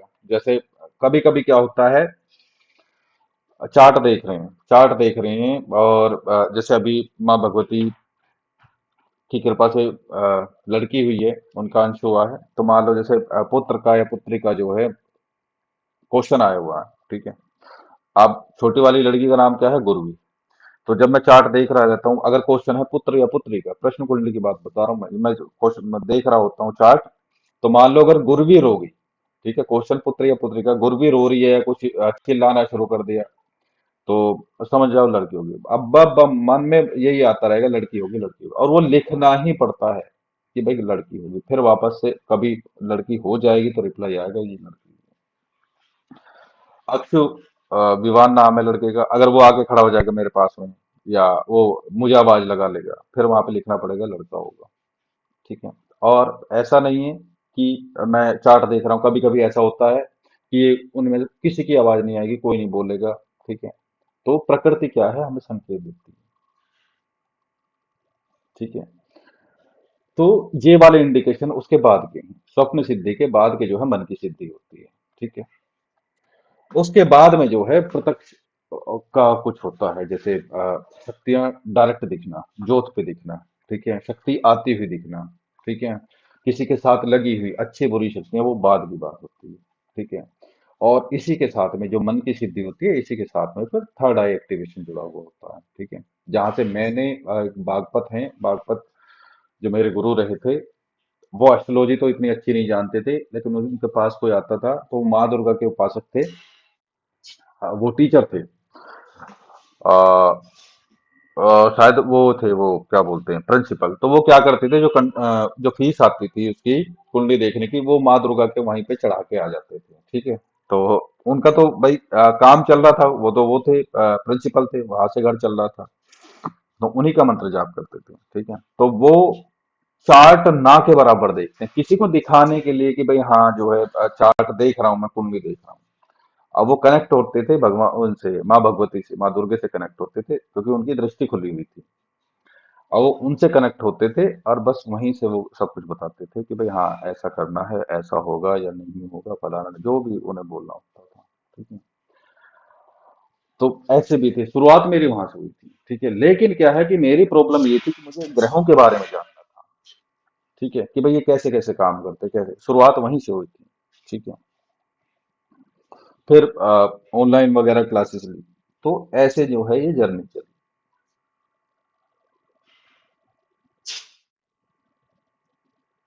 चलिए। और सर एक चीज हम्म। और पूछनी थी हम्म। कि जैसे आपने एक बार बताया था कि कोई भी शक्ति है उसको उसका पूजन कर रहे हैं, उसकी साधना कर रहे हैं, सिद्धि भी हो गई, हम्म। फिर यदि उसका विसर्जन कर देते हैं तो वो शक्ति चली जाती है हमेशा के लिए। उसका रीजन है, आप देखो आप क्या हो, हम गृहस्थी लोग हैं, मैंने आपको भाव बताए थे। हम्म, शक्ति मुख्य रूप से तीन भाव से पूजी जाती है। एक तो होता है पशु भाव, पशु भाव जितने भी गृहस्थी लोग हैं, भगवान शिव ने बोला कि आपको पशु भाव से पूजा करनी है। पशु भाव क्या होता है कि आप एग्जाम्पल से समझो, मान लो ये पशु है, ठीक है, ये पशु है, मैंने इसे जी खूंटे से बांध दिया, गले में रस्सी डाल दी, बांध दिया, ठीक है। अब मैं इसका मालिक हूं, ठीक है। तो वो पशु जो है वो मुझ पे डिपेंड है, मैंने उसे खाना चारा डाल दिया तो डाल दिया, नहीं तो वो भूखा खड़ा रहेगा, समझ रहे हो। तो कहने का मतलब है कि हम गृहस्थी हैं, हम पशु भाव से माँ भगवती की या किसी भी शक्ति की पूजा करते हैं। कहने का मतलब है हम मंदिर गए कि बाबा दे दो, माता रानी दे दो, शादी करा दो, बच्चे दे दो, पैसे दे दो, मकान दे दो, गाड़ी दे दो, इसके अलावा तो कुछ नहीं है। रोग आदि है तो माँ इससे छुटकारा दे। तो हम क्या करते हैं, प्रार्थना करने के लिए बाध्य हैं, ठीक है। तो हम केवल प्रार्थना कर सकते हैं, ठीक है। और जो 99% जो है वो गृहस्थी हैं, और वो किसी की चलने देते नहीं, ठीक है। कैसे नहीं चलने देते, तंत्र में जो है वो यही मानते हैं कि जो जनमानस, जो आम लोग जो पूजा करते हैं वही श्रेष्ठ है, वही साफ सुथरी है, यही होनी चाहिए बस। लेकिन क्या है, एक पूजा होती है वीर भाव वाली, ठीक है। तो हम हमारी पूजा समझ में आ गई आपको कि भाई जो गृहस्थी लोग हैं वो पशु भाव से पूजा करेंगे, ठीक है। तो जी वो प्रार्थना करके प्राप्त करते हैं। अब सामने वाली जो शक्ति है वो उसके ऊपर बात है, वो दे ना दे, बात खत्म, ठीक है। एक होती है पूजा वीर भाव से। वीर भाव का मतलब है कि आपके अंदर वीर भाव रहेगा, वीरता का भाव रहेगा, आप जो है जबरदस्ती शक्ति को सामने खड़ा कर लोगे या काम करवा लोगे, जी समझ गए। कहने का मतलब, इसका एग्जाम्पल है रावण, ठीक है, इसके एग्जाम्पल है तांत्रिक, इसके एग्जाम्पल है अघोरी, वो शक्तियों से जबरदस्ती काम करवाते हैं, ठीक है। जी एक होता है दिव्य भाव। दिव्य भाव जो है हम्म, वीर भाव के बाद में उत्पन्न होता है। अगर कोई ढंग का वीर भाव से पूजा कर, जितने भी नाथपंथी लोग हैं वो वीर भाव से पूजा करते हैं, ठीक है। वो वीर भाव अगर उन्होंने संन्यास ले रखा है तो वो वीर भाव के हैं। अगर वो गृहस्थी गृहस्थी वाली भी उसमें दीक्षा होती है, जैसे मैं हूं, मैंने नाथपंथियों में दीक्षा ली है, मैं गृहस्थी हूँ, तो हम ऑटोमेटिकली उसी में आ जाएंगे, उसमें पशु भाव में, पशु भाव से पूजा करें। तो मैं शक्ति से जबरदस्ती काम नहीं करा सकता। दूसरी बात क्या है कि उसका रीजन भी है कि जो वीर भाव से पूजा करते हैं वो कुंवारे होते हैं, चाहे मेल हो चाहे फीमेल हो, ठीक है। तो उन्हें जो है उनके गुरु ने ट्रेनिंग दी रहती है आत्मरक्षा की, आसन बांधने की, तो उस पर कोई भी ए टू जेड कोई भी शक्ति हो वो हावी नहीं हो सकती, ठीक है। अच्छी खासी ट्रेनिंग लेने के बाद में फील्ड में उतरते हैं। तो अब वो अकेले हैं, उनकी उनकी वाइफ पे कोई हमला नहीं कर सकता कोई शक्ति, क्योंकि वाइफ है ही नहीं, ठीक है। और उन्हें पिंडदान कर दिया, उनके पितरों के थ्रू उनके परिवार तक कोई पहुंच ही नहीं सकता, कुलदेवी के थ्रू उनके परिवार तक कोई पहुंच ही नहीं सकता, क्योंकि पिंडदान कर दिया उन्होंने, ब्रह्मांड में घोषणा कर दी मैं तो मरा हुआ हूँ, मेरे तो अब गुरु का नया जीवन स्टार्ट करेंगे। तो वहां से कट हो गए, बाल बच्चे कोई है ही नहीं, बाल बच्चे है ही नहीं, तो कोई साइड इफेक्ट बाल बच्चों पे पड़ेगा नहीं, वाइफ पे नहीं पड़ेगा या हस्बैंड पे नहीं पड़ेगा, बात ही खत्म होगी। तो वो अकेले हैं, अकेला जो है उन्होंने गुरु ने उन्हें सक्षम बना ही दिया, तो कुछ बिगड़ना है नहीं, तो वो वीर भाव से पूजा करते हैं, ठीक है। उन्हें पता है मेरा हित हो ही नहीं सकता और मेरे आगे पीछे कोई है ही नहीं, तो बात ही खत्म होगी। अब दिव्य भाव, जब वीर भाव के बाद में, वीर भाव जब अच्छे से कोई आदमी क्रॉस कर लेता है, एक दो जन्म के बाद में या तीन जन्म के बाद में या 10 जन्म के बाद में, वीर भाव के बाद में, वीर भाव में क्या है, शक्ति का प्रत्यक्ष किरण हो जाता है, ठीक है। दूसरी बात, मान लो मैं अभी पशु भाव से पूजा कर रहा हूँ, अब मान लो मेरे मन में गुस्सा आ गया किसी चीज को लेके, बस आग बबूला हो गया मामला, और कि मुझे जो है दर्शन करने हैं, ठीक है। मैंने सब खाना पीना छोड़ छाड़, मैं एक टांग पे खड़ा होकर मैं लग जाऊं पूजा पाठ करने, ठीक है। 1 दिन हो गया, 10 दिन हो गए, 15 दिन हो गए, मरूंगा तो बिल्कुल नहीं, चाहे 15 दिन मैंने एक घूंट पानी पीना, मरूं शक्ति मरने नहीं देगी, क्योंकि भाई जाप कर रहा हूँ, ऊर्जा है। तो एक टाइम ऐसा आएगा शक्ति को सामने खड़ा ही होना पड़ेगा, आना ही पड़ेगा, वो किसी और को दिखाई नहीं देगी। तो वही होता है वीर भाव, कि भाई मेरे अंदर वीरता का भाव आ गया, कि भाई अब मैं निडर हूं, निडरता का भाव मतलब वीरता का भाव। अब मैं, बहुत से लोग क्या करते हैं, शमशान में जाके जो है सिद्धि साधना करते हैं, ठीक है। अब भाई उनके अंदर वीरता का भाव है जभी तो, आप आम लोगों को भेज दो, वो तो चिता जलाने जाते हैं, वो जभी जो है 10-12 आदमी को साथ में जाते हैं तो चले जाते हैं, अकेले किसी के बस के नहीं है जाना, ठीक है। और बहुत से लोग प्रैक्टिकल करने जाते भी हैं, वो उनका मैटर है, हमें उनसे कोई लेना देना नहीं है, ठीक है। तो उसके बाद आता है दिव्य भाव से। दिव्य भाव तभी आएगा जब आपने वो वाला स्टेप, वीर भाव वाला पूजा कर लिया हो, पूरा कर लिया हो, ठीक है। वहां पे क्या है कि पृथ्वी पे कोई आपको अच्छा बुरा बदलाव करना हो, सकारात्मक बदलाव करना हो, कहने का मतलब जब आप दिव्य गुणों से परिपूर्ण होगे तो आप जो है तभी उस पूजा को कर पाओगे, ठीक है। कहने का मतलब ये है कि अगर मान लो कोई भी हो शक्ति, कि भाई हाथ जोड़ के, जैसे भगवान श्री कृष्ण का एग्जांपल लेते हैं, उन्होंने बोला ये बलराम जी पे एक अस्त्र चलने वाला था, तो उन्होंने भगवान शिव का नाम लिया, हे भगवान शिव, आपका ये फलाने वाला अस्त्र है, ये दाऊ भैया पे चलने वाला है, तो इससे इसकी रक्षा करो, तो भगवान शिव तुरंत प्रकट हो गए, ठीक है। क्योंकि वहां जो है श्री कृष्ण में जो दिव्य भाव जो है कूट कूट के भरा हुआ है, ठीक है। तो उन्हें बस एक बार याद करने की जरूरत है, तुरंत शक्ति जो है हाजिर हो जाती है। उन्होंने बोला कोई बात नहीं है, ये भी सब मेरे ही अंश हैं, तो इनका हित कैसे कर सकता है मेरा अस्त्र, ठीक है। बस इन्हें मूर्छा आएगी, मतलब थोड़ा बहुत कोमा में चले जाएंगे, फिर उसके बाद में जाग जाएंगे, बेहोश होंगे, जाग जाएंगे, ठीक है। अब इसका एक और एग्जाम्पल, वो भी भगवान श्री कृष्ण ही है। भगवान जी शिव की कुछ दिन पूजा करी, ठीक है, कुछ महीने करी होगी, और उनसे 100 पुत्रों का वरदान ले लिया। क्या कुछ दिन की पूजा से 100 पुत्रों का वरदान मिल सकता है? भाई जब आपके अंदर कुछ दिव्य गुण होंगे तभी आपके सामने कोई शक्ति आके प्रकट हो सकती है, या आप जो है समाज में कोई बदलाव कर सकते हो, ठीक है। जी। जैसे कि कहीं कुंड बनाना है, बाण मार दिया, वहां पे जलाशय खड़ा हो गया, ठीक है, मंत्र मारे, वहां पे शिवलिंग बन गया या कोई मंदिर बन गया, तो मतलब इतनी इतनी दैविक शक्ति आ जाना कि आप जो है देवताओं से कुछ भी काम करा लेते हो और वो मना नहीं करती, ठीक है। तो और वो जो है जन कल्याण के लिए, सृष्टि के कल्याण के लिए, इसको बैक करने के लिए, जो क्या बोलते हैं कलयुग चल रहा है इसका प्रभाव हटाने के लिए, ठीक है। वो वहां पे जो है दिव्य भाव से पूजा की जाती है, ठीक है। जैसे विष्णु जी ने की थी दिव्य भाव से पूजा भगवान शिव की, ठीक है। तो उन्हें क्या कमल नयन बोला जाता है, ठीक है। वो 1008 जो है उन्हें कमल के पुष्प चढ़ा रहे थे, ठीक है। हुआ क्या था, तो भगवान शिव की ने जो है वहां पे खेल खेल दिया, ये लास्ट वाला जो कमल था वो गायब कर दिया, ठीक है। गायब कर दिया, जब उन्होंने देखा कि भाई लास्ट वाला तो है ही नहीं, तो उन्होंने, उन्हें कमल नयन बोला जाता है भगवान विष्णु को, तो उन्होंने अपनी आंख निकाल के भगवान शिव को चढ़ा दी थी, ठीक है। तो ये सब जो कांड होते हैं ये होते हैं इसमें दिव्य भाव से जब पूजा करते हैं, ठीक है। तो वो तो छोड़ ही दो, वो तो मैटर ही अलग है, ठीक है। तो ऐसे होती है। अब ये तो ऊपर ऊपर का लेवल है, मतलब आपको यहाँ पे डिवीजन पता चल रहा है कि भाई अब देखो होता क्या है कि समाज में कि अच्छा मांस खा रहा है, ठीक है, ऐसे कौन पूजा करता है, तू कैसा पुजारी है, भाई भगवान शिव ने बताया हुआ वो तुम्हारे लायक है ही नहीं, इसीलिए तो वो गुप्त है। ठीक है, इतनी भयंकर भयंकर है, जब मैं पढ़ रहा था मैं कह रहा था कि भाई ऐसा भी होता है, ऐसा भी होता है, ऐसा भी होता है। तो मैं ऐसा ऐसा होता है मैं आपके सामने बोल भी नहीं सकता।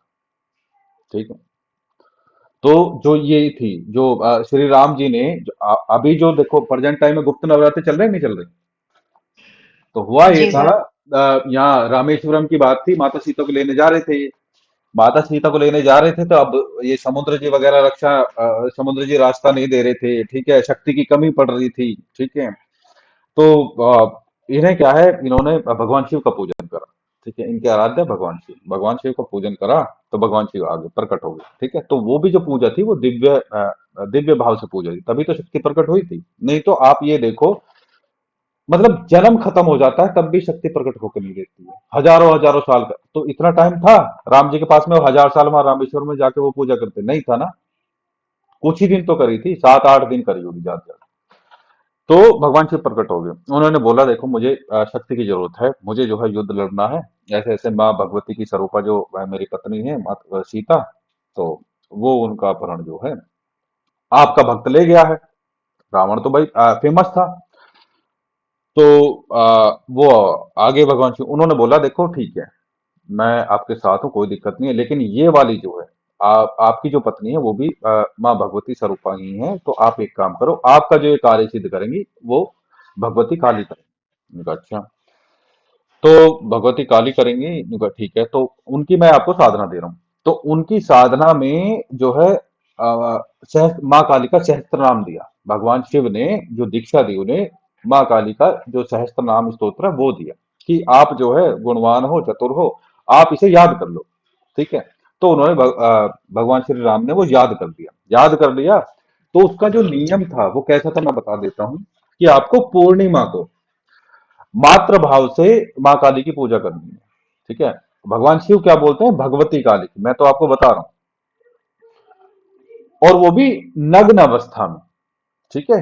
कहने का मतलब है कि माँ मात्र स्वरूप में, ठीक है भाई। आप देखो, आप जैसे दत्तात्रेय जी हुए थे तीनों के, तो वो उन्होंने जो एक्सेप्ट करे थे, जो माँ वो थी अनुसुईया, वो नग्न अवस्था में करे थे, ठीक है। ऐसे ही माँ भगवती जब किसी पे कल्याण करती हैं, जब दिव्य भाव से कोई पूजा करता है, तो जब वो प्रकट होने वाली होती है, तो उसके लिए जो विधान बताया गया था वो नग्न अवस्था का बताया गया था, कि आप नग्न अवस्था में पूर्णिमा की रात्रि को चांद के नीचे बैठ के ऐसे पूजा करो, माँ भगवती प्रकट होगी। उन्होंने बोला कि ठीक है मैं तेरे साथ हूं, मैं युद्ध भी जितवा दूंगी, शक्ति भी दूंगी, खुद चलूंगी तेरे साथ, लेकिन तुझे मेरा एक काम करना पड़ेगा, ठीक है। अब ये लीला थी भगवान शिव की, कि तू जो मेरे मेरे 4 नवरात्र हैं, ठीक है, मेरे 4 नवरात्र हैं, 2 उजागर कर दे, तेरे मुख से उजागर होंगे तो यहाँ आम पब्लिक में जो है वो चले जाएंगे, उनका कल्याण होगा, क्योंकि देखो कलयुग आने वाला था, ठीक है, उन्हें पता थी कलयुग आने वाला है, आएगा भी, और मतलब धर्म का जैसे जैसे ह्रास होता है तो उससे क्या है, शक्ति बढ़ेगी, धर्म का जो है फिर से स्थापना होनी शुरू हो जाएगी।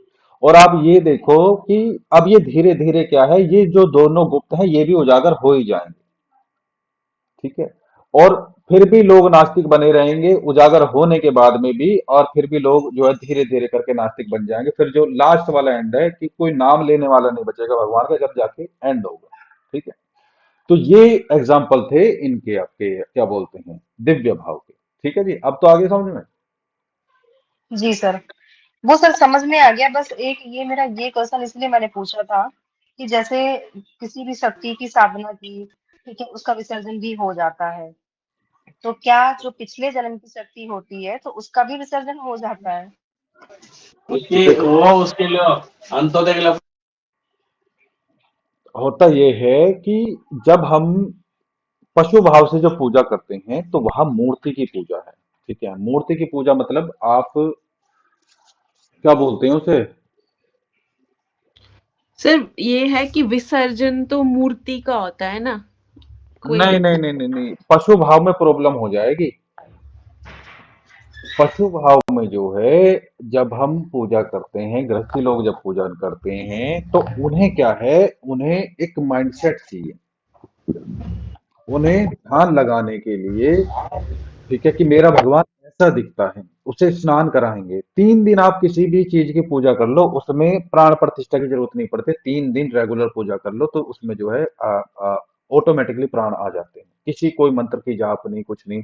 आप दीपक दिखाओ, धूप बत्ती दिखाओ, स्तुति पढ़ो, मंत्र जाप करो, फूल चढ़ाओ, दिया जलाओ, वो सब जो भी होता है वो सब करो। ऑटोमेटिकली 3 दिन में जो है उसमें अंश आ जाएगा।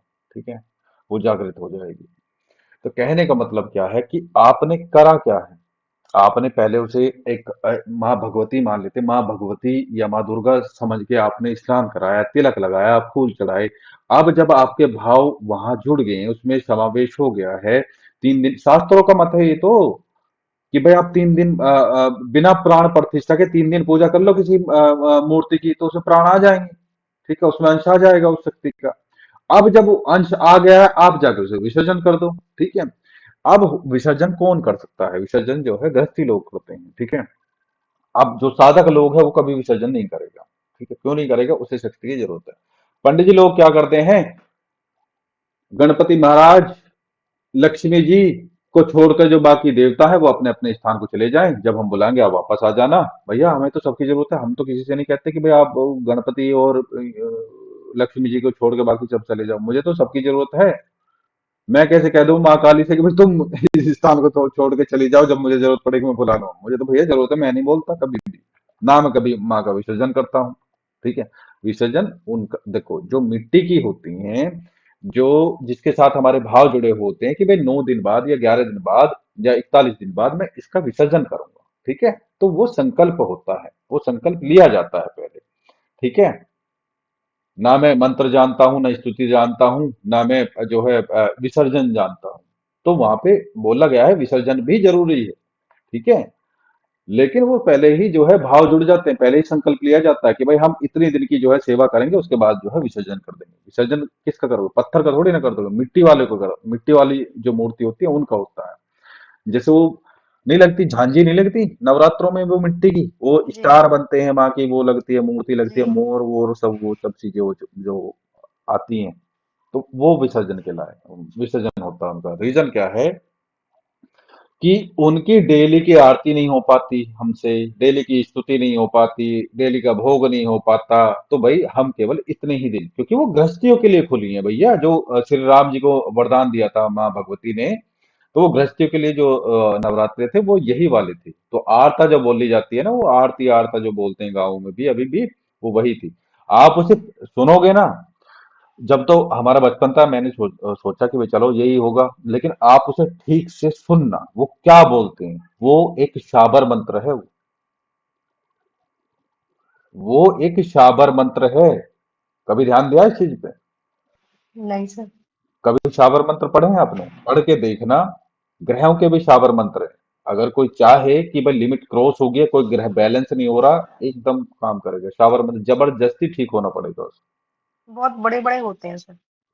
ए, भाई देखो, जब मंत्र खुलता है, ओम का अर्थ क्या है? भाई मैं बता रहा हूँ, ओम सब कुछ ओम के अंदर ही तो है। अब सब कुछ लिखने बैठ जाओ। ठीक है, अब जब आप जैसे माँ भगवती के सहस्त्रनाम स्तोत्र है, जब उनका जो आप व्याख्यान करना शुरू करोगे तो आप वो कई बुक बुक भर जाएंगी। ऐसे ही जो छोटे छोटे से मंत्र थे, जैसे ये है क्या बोलते हैं ये क्या बोलते हैं, गायत्री मंत्र। गायत्री मंत्र जब खोला गया पूरा, जब शाबर मंत्रों में रचा गया, कविताओं में रचा गया, आम भाषाओं में रचा गया, तो एक पेज भर गया, एक पेज भर गया।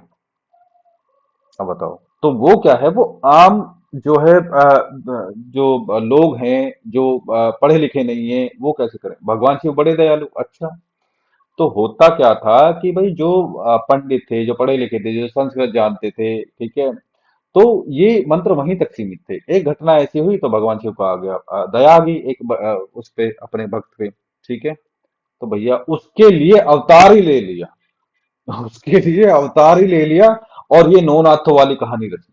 नौ नाथों की कृपा से शाबर मंत्र रचे गए।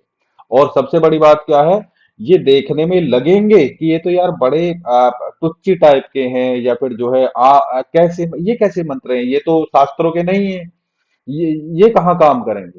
शास्त्रों के मंत्र कीलित है, वो काम नहीं करते, ये काम करते हैं। मैं बड़ा अनट्रेंड आदमी था, मैं आप बताऊं उस टाइम पे तो मेरे कोई गुरु भी नहीं थे। मैं एक घटना बता रहा हूँ। गुड़गांव से कॉल आई कि 8 साल हो गए बच्चे नहीं है। मैंने कहा जी ठीक है।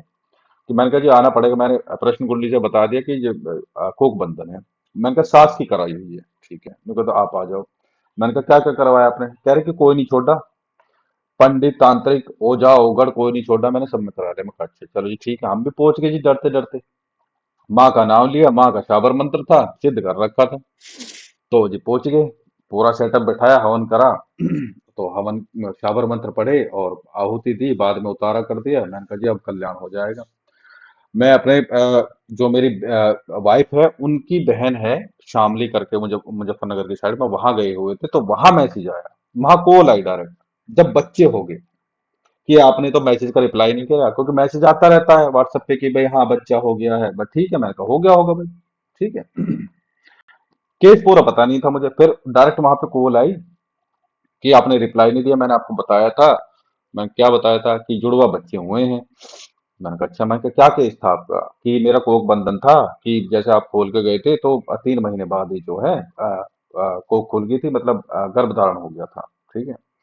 तो उसके बाद में 9 महीने बाद में जो है, मतलब 1 साल बाद में तो मैं भूल ही जाता हूँ किसी ने कॉल करा था किसी ने नहीं। तो उसके जो है बच्चे हो गए। बच्चे हो गए तो मैंने कहा, चलो ठीक है। अब तब माँ ने जब खोले तो आप ये देखो, कोक खोली तो डबल दिया।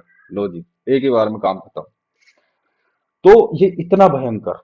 और वो सिद्ध मैंने कोई इतना कि भाई सालों साल नहीं करा था, बस एक ही दिन ग्रहण में जो है वो सिद्ध करा था। अब आप देख लो, अब आप कितना ही ओम भूर्भुवः स्वः कर लो, मैं बता रहा हूँ साल 1.5 साल के बाद में जाकर, जब तक 5.25 लाख या 1.25 लाख जब नहीं कर लोगे तब तक वो सिद्ध होना ही नहीं। और उसमें भी मैं बता रहा हूँ कि कभी उससे आप कार्य सिद्ध हो ही नहीं पाते हैं। रीजन क्या है? वो पीड़ित है। तो इसीलिए जो है अवतार लेके ये जो है इसमें आए थे, नाथों में। इसीलिए तो भोलेनाथ बोलते हैं, आदिनाथ बोलते हैं। ठीक है। इन्होंने जो अवतार लिया फिर 9 नाथों में गुरु गोरखनाथ जी के नाम से लिया। ठीक है।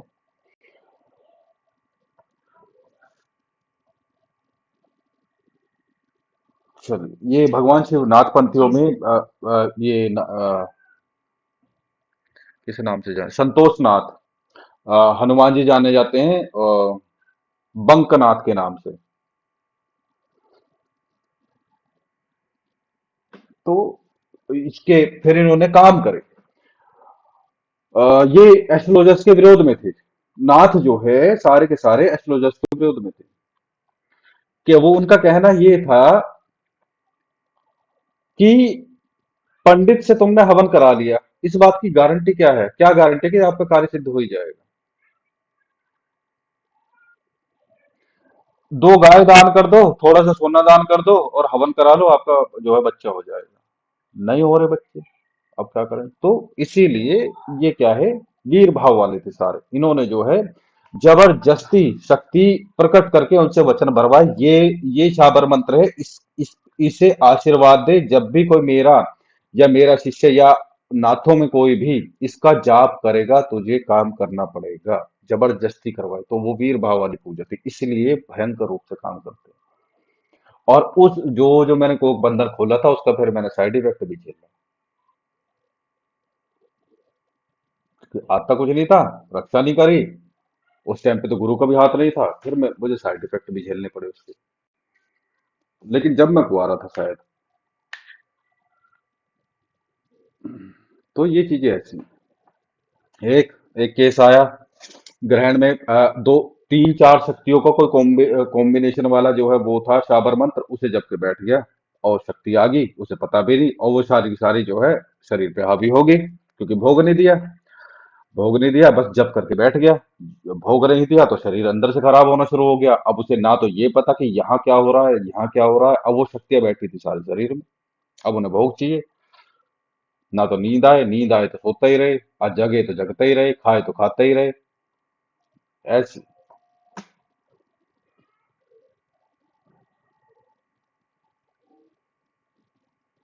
वहां पे भी आसन की रक्षा नहीं होती। चलिए, और बताओ, और कोई डाउट? नहीं सर। तो फिफ्थ हाउस जो है हमारा इष्ट का है, हमारे मंत्रों का है। ठीक है, मंत्र सिद्ध होगा या नहीं होगा, दिखवाता तो कोई है नहीं, लेकिन बस इतना जरूर आ जाता है कि हमारे इष्ट कौन है। ठीक है, जैसे ग्रह हो उसके अकॉर्डिंग आप बता सकते हो, मैंने बेसिक में लिखवाया हुआ है। ठीक है, मोस्टली क्या है, चंद्रमा अगर शुक्र वहां पे है तो माँ भगवती, माँ लक्ष्मी, या माँ दुर्गे ये रहेगी। अगर वहां पे केतु है तो आप समझ जाओ माँ काली हो सकती हैं। ठीक है, और भैरव बाबा हो सकते हैं, और सूर्य हो तो भगवान शिव हो सकते हैं, बुध हो तो विष्णु, श्री कृष्ण, और क्या रह गया? सर मंगल हो तो हनुमान जी। मंगल हो तो हनुमान जी, या कार्तिकेय भगवान, साउथ में कार्तिकेय भगवान है तो यहाँ हमारे नॉर्थ में चलते हैं हनुमान जी। तो सर दो तीन ग्रह हो तो। दो तीन ग्रह हो तो वहां पे बल देखना पड़ता है। ठीक है, कि बलवान कौन है। अगर मान लो सूर्य है, सूर्य वहां पे हैं जो बलवान है, स्वराशि के हैं, उच्च के हैं, तो आप समझ जाओ भगवान शिव हैं। ठीक है, और अगर मान लो वहां पे कोई ग्रह अस्त भी पड़ा है तो आप ये समझ जाओ कि मान लो सूर्य ने अस्त करे हैं, एक या दो या तीन ग्रह अस्त करे हैं, तो उसे जो है हो सकता है उसमें मेजर चांसेस हैं कि वो जो है इष्ट देव बदल सकता है। ठीक है, अपने अकॉर्डिंग जो है। ठीक है, क्योंकि वो बड़ा चतुर है, जिसके सूर्य फिफ्थ हाउस में है, वो बड़ा चतुर है, बड़ा बुद्धिमान है। ठीक है, वो उल्टी खोपड़ी का आदमी है, बहुत तेज दिमाग वाला आदमी है। तो वो क्या करेगा, वो इष्ट देव बदलेगा। ठीक है, अगर वहां पे कई ग्रह अस्त पड़े हुए हैं, ठीक है, जो उसे दीक्षा मिली है उसे छोड़ के वो कहीं ना कहीं जरूर भटकेगा। लेकिन अगर सूर्य ने अस्त करेंगे हैं तो आप ये समझ जाओ भगवान शिव की पूजा ही उसे फलदायी होगी। ठीक है, क्योंकि सूर्य जो है शास्त्रों में साफ साफ बताया गया है, एस्ट्रोलॉजी में भी, कि भाई सूर्य जो इंडिकेट कर रहे हैं पूजा या इष्ट देव, वो भगवान शिव को ही करते हैं। ठीक है, जो शनि हैं वो माँ काली को, भैरव बाबा को, जितने भी डार्क कलर वाली ये शक्तियां हैं उनको। ठीक है, केतु भी करता है। ठीक है, मैंने जो प्रैक्टिकली करा है वो केतु माँ काली को करता है। ठीक है, तो वहां पे आप जो है ये बता सकते हैं। ठीक है, अब क्या है, आपको राशि का फ्लेवर बताना है। ठीक है, मान लो ये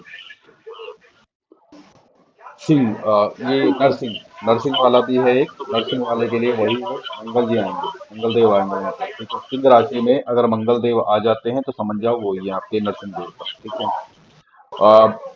ये चंद्रमा, चंद्रमा अगर सिंह राशि में आ जाते हैं तो माँ दुर्गे हैं। ठीक है, या फीमेल राशि में हो, वृषभ वृषभ में हो, ठीक है, तो भी माँ दुर्गे हैं।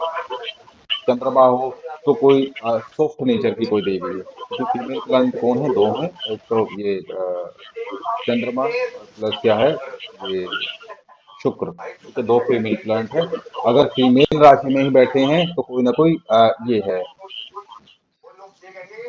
क्या बोलते हैं, फीमेल वाली जो शक्ति है वो उसके इष्ट है। ठीक है, मेल है, मेल वाली राशि में बैठा है तो कोई मेल है। ठीक है, मेल और फीमेल वाला जो कॉम्बिनेशन है, मतलब मेल प्लानिट हो, फीमेल राशि हो, तो थोड़ा सा वहां पे देखना पड़ेगा आपको। ठीक है, कॉम्बिनेशन बनाना पड़ेगा। ठीक है, वो थोड़ा सा और डीप है, वो मैं समझा दूंगा आपको आगे चल के, है ना।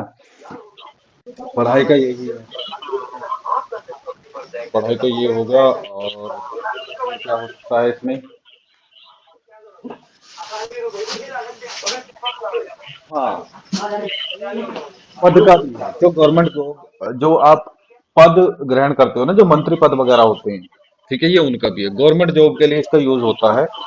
आपको क्या है, टेंथ हाउस के साथ में फिफ्थ हाउस भी देखना पड़ता है। टेंथ का फिफ्थ के साथ में कोई कनेक्शन हो, या फिफ्थ का टेंथ के, या फिफ्थ का लगन से, लगनेश का टेंथ से, मतलब कोई ना कोई आपको जो है अगर कनेक्शन मिलता है, ठीक है, तो आप समझ लो गवर्नमेंट जॉब लगी।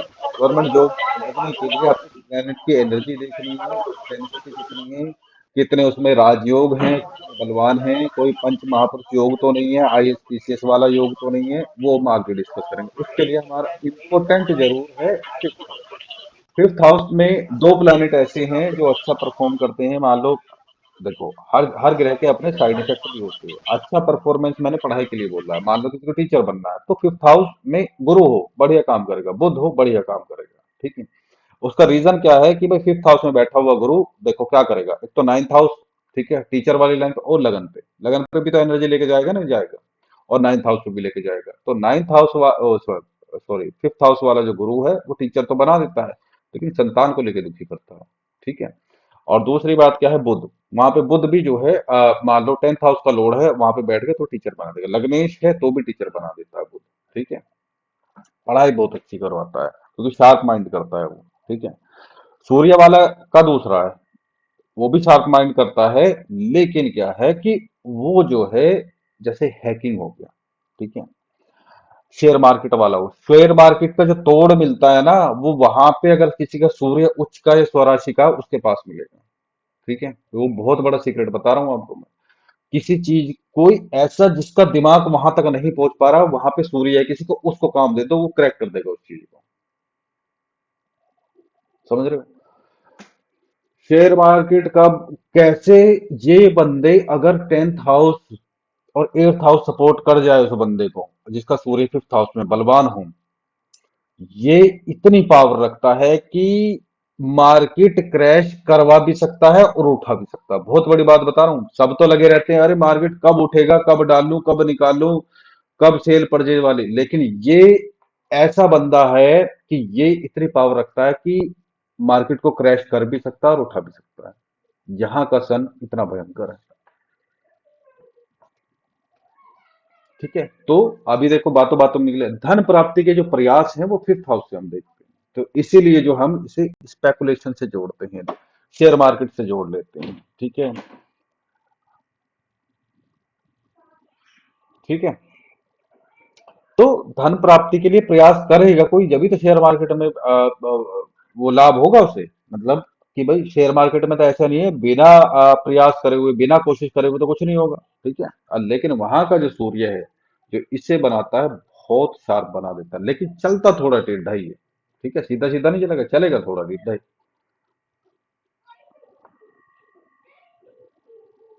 तो ये बुद्धि का है, ये हाउस बुद्धि का है। अब आप देखो वहां पे सूर्य है तो वो ऐसे ही चलता है। और ये दूसरी बात, थोड़ा सा शॉर्टकट लेगा, बहुत ज्यादा शॉर्टकट नहीं, बहुत ज्यादा वाला जो रहेगा वो राहु रहेगा वहां पे। और वहां पे वो राहु तब तक ही वहां पे फायदा देगा, तब तक उसका टाइम पीरियड है। ठीक है। और जैसे ही राहु का टाइम पीरियड खत्म होने वाला है, जो शेयर मार्केट से कमाया है वो सब लगा देगा कहीं ना कहीं, कहीं कभी बीमारी में, कभी बच्चे में, कभी पढ़ाई में, कभी आईवीएफ में, सब लग जाएगा।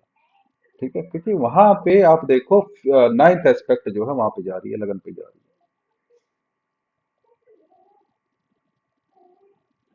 ठीक है। लेकिन क्या है कि जैसे यहाँ पे गुरु है, तो धन प्राप्ति के लिए जो प्रयास हैं वो शुभ है, नियत भी शुभ है, बुद्धि भी शुभ है, तो पैसा टिकता है व्यक्ति के पास में। ठीक है। वो टिकेगा।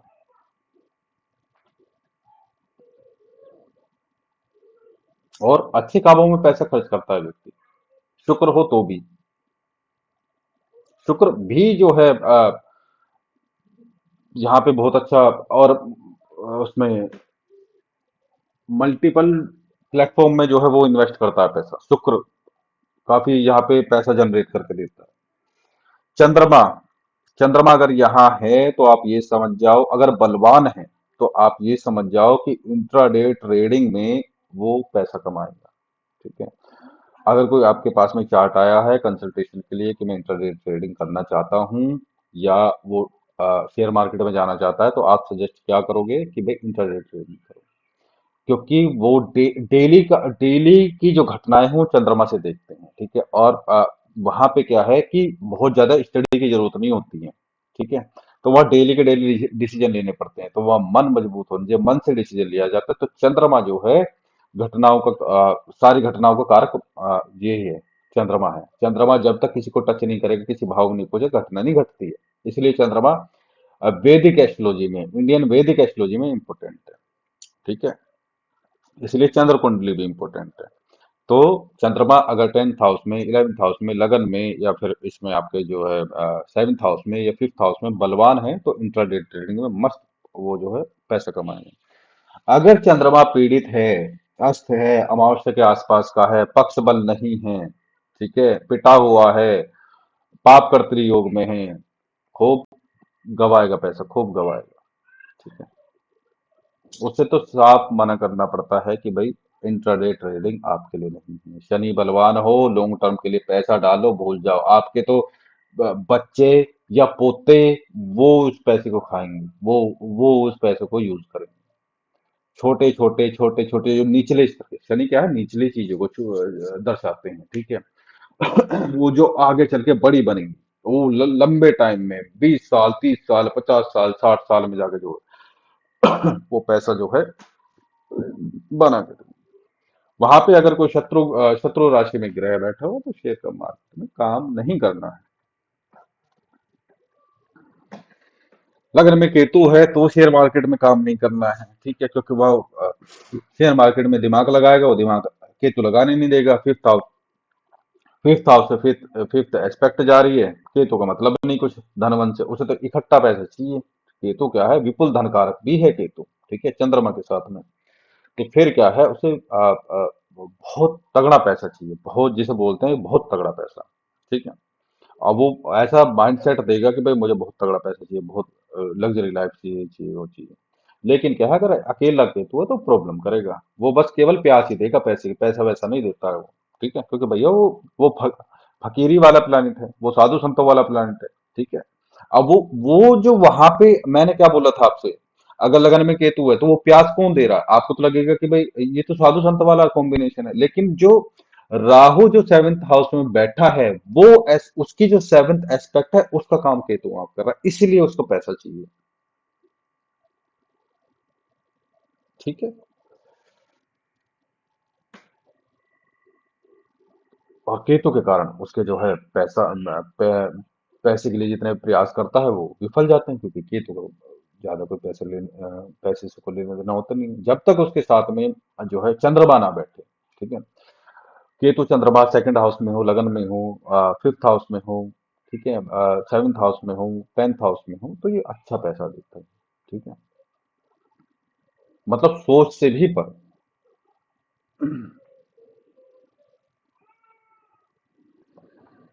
और क्या क्या होता है फिफ्थ हाउस से, शारीरिक अंगों की बात करें तो चेस्ट का थोड़ा सा निचला, ठीक है,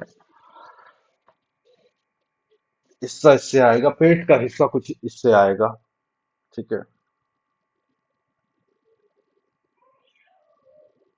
फिर एक जैसे इमोशंस भी हमारे फिफ्थ हाउस से हम देखते हैं।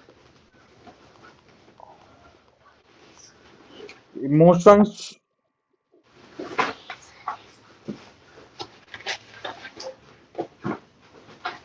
या फोर्थ में आएगा सर इमोशंस।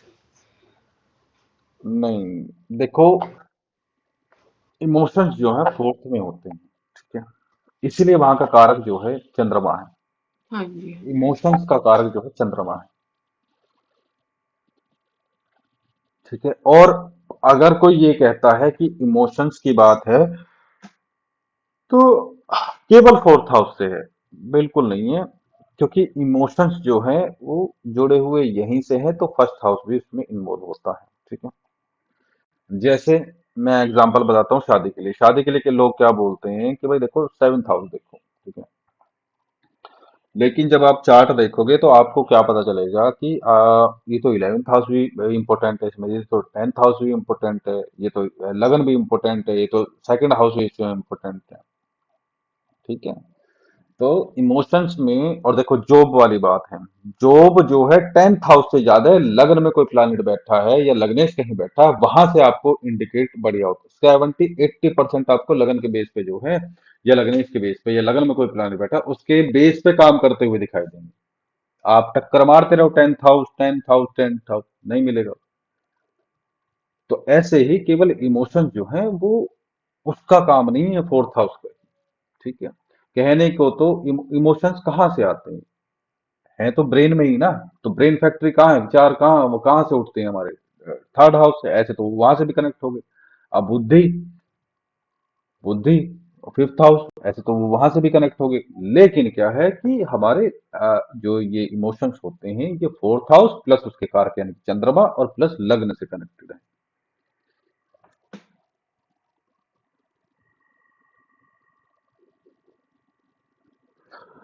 ठीक है। और दूसरा, इसीलिए तो इम्पोर्टेंट होगी ना वो राशि जो है, चंद्र राशि को हम राशि बोलते हैं। ठीक है, इसीलिए वो इम्पोर्टेंट होगी क्योंकि हमारे वहां से इमोशंस जुड़ गए, हमारा मन जुड़ गया। ठीक है, एक श्लोक भी है, मन से जातक पता नहीं ऐसे कुछ करके है कि भाई जैसा मन होता है वैसा ही व्यक्ति होता है, वैसे ही जातक होता है। ठीक है, तो इसीलिए यहाँ जो है चंद्रमा को बहुत ज्यादा इंपॉर्टेंस दी गई है। गोचर भी देखते हैं तो भी चंद्रमा से, चंद्र कुंडली भी होगी D1 के साथ में, चंद्र कुंडली भी, चंद्र कुंडली के साथ में नवमांश कुंडली भी। ठीक है,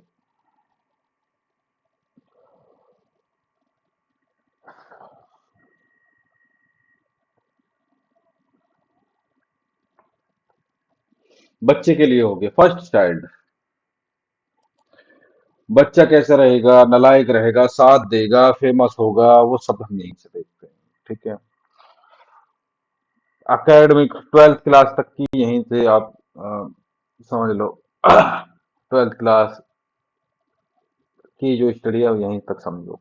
ठीक है, ग्रेजुएशन 9th हाउस से देखते हैं वैसे तो, लेकिन क्या है आजकल ग्रेजुएशन की ज्यादा वैल्यू नहीं है, तो ग्रेजुएशन तक आप यहीं से देखो। ठीक है, पहले टाइम में स्नातक बहुत बड़ी बात होती थी, तो वो हायर स्टडीज में आती थी, तो वो 9th हाउस से देखते थे। अब जो है जो हायर स्टडीज गए, MBA B.Tech वगैरह, वो सब चीजें वहां से देखनी है आपको 9th हाउस से। मन की शांति आप यहाँ से देख सकते हो। ठीक है, चंद्रमा से भी देखो, मन की शांति भी यहाँ से देखो।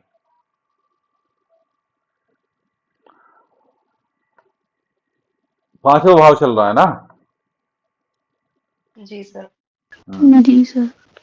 देखो, क्योंकि अगर बुद्धि बुद्धि स्थान में क्रूर प्लैनेट है तो मन जो है ठीक नहीं रहेगा।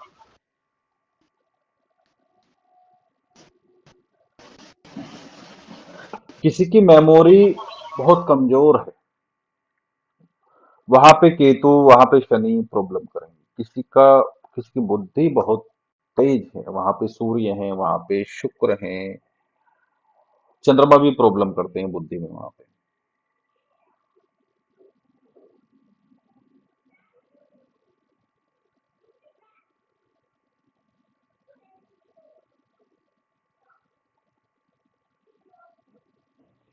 बच्चे के साथ कैसे रिलेशन लेंगे, वो क्वेश्चन आता है ना कि भाई माँ बाप पे भारी, वो सब चीज आप देख सकते हो। नालायक तो नहीं रहेगी संतान, यहाँ पे शनि की दृष्टि आ रही हो या शनि यहाँ पे बैठे हो, तो मोस्ट ऑफ द केसेस में संतान नालायक निकलती है। ठीक है, 5th हाउस में, 7th हाउस में, 9th हाउस में जुपिटर हो यानी कि गुरु ग्रह हो, तो संतान माँ बाप से, जिसकी भी वो कुंडली है उससे ऊपरले लेवल की अच्छी रहेगी। मतलब क्या बोलते हैं उसे,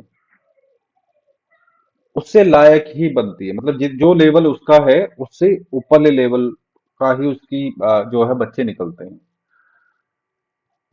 उससे एक दो लेवल ऊपर ही। ठीक है, तो यहाँ पे जो है काल पुरुष के अकॉर्डिंग सिंह राशि होती है, और यहाँ के जो कारक हैं वो गुरु हैं। ठीक है, और गुरु के बाद में, क्योंकि संतान के कारक जो है वो गुरु हैं, गुरु जीव है, जीव कारक मतलब जो भी जीव जन्म लेता है वो जुपिटर ग्रह के कारण लेता है। ठीक है, दूसरी बात, ये हमारे इष्ट से जोड़ के रखता है, तो इसी वजह से जो है ये हमारे इसके दूसरे जो कारक हैं वो सूर्य, मुख्य कारक जो है यहाँ पे बृहस्पति। अगर पेट की बात, शारीरिक अंगों में क्या बात करेंगे यहाँ पे, क्या क्या आएगा यहाँ पे, पेट आएगा नहीं आएगा।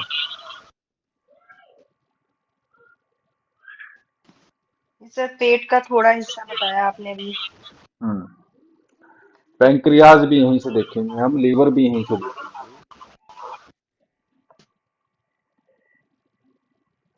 ठीक है, और पिछले वाली जो ये रीढ़ की हड्डी है, ये पिछले वाली बीच वाली समझ लो, थोड़ी सी नीचे तक वो समझ लो, ये भी यहीं पे आती है।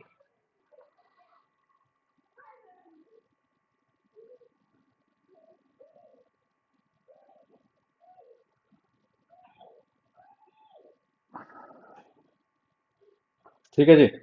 और बताओ, और क्या कर सकते हैं इसमें?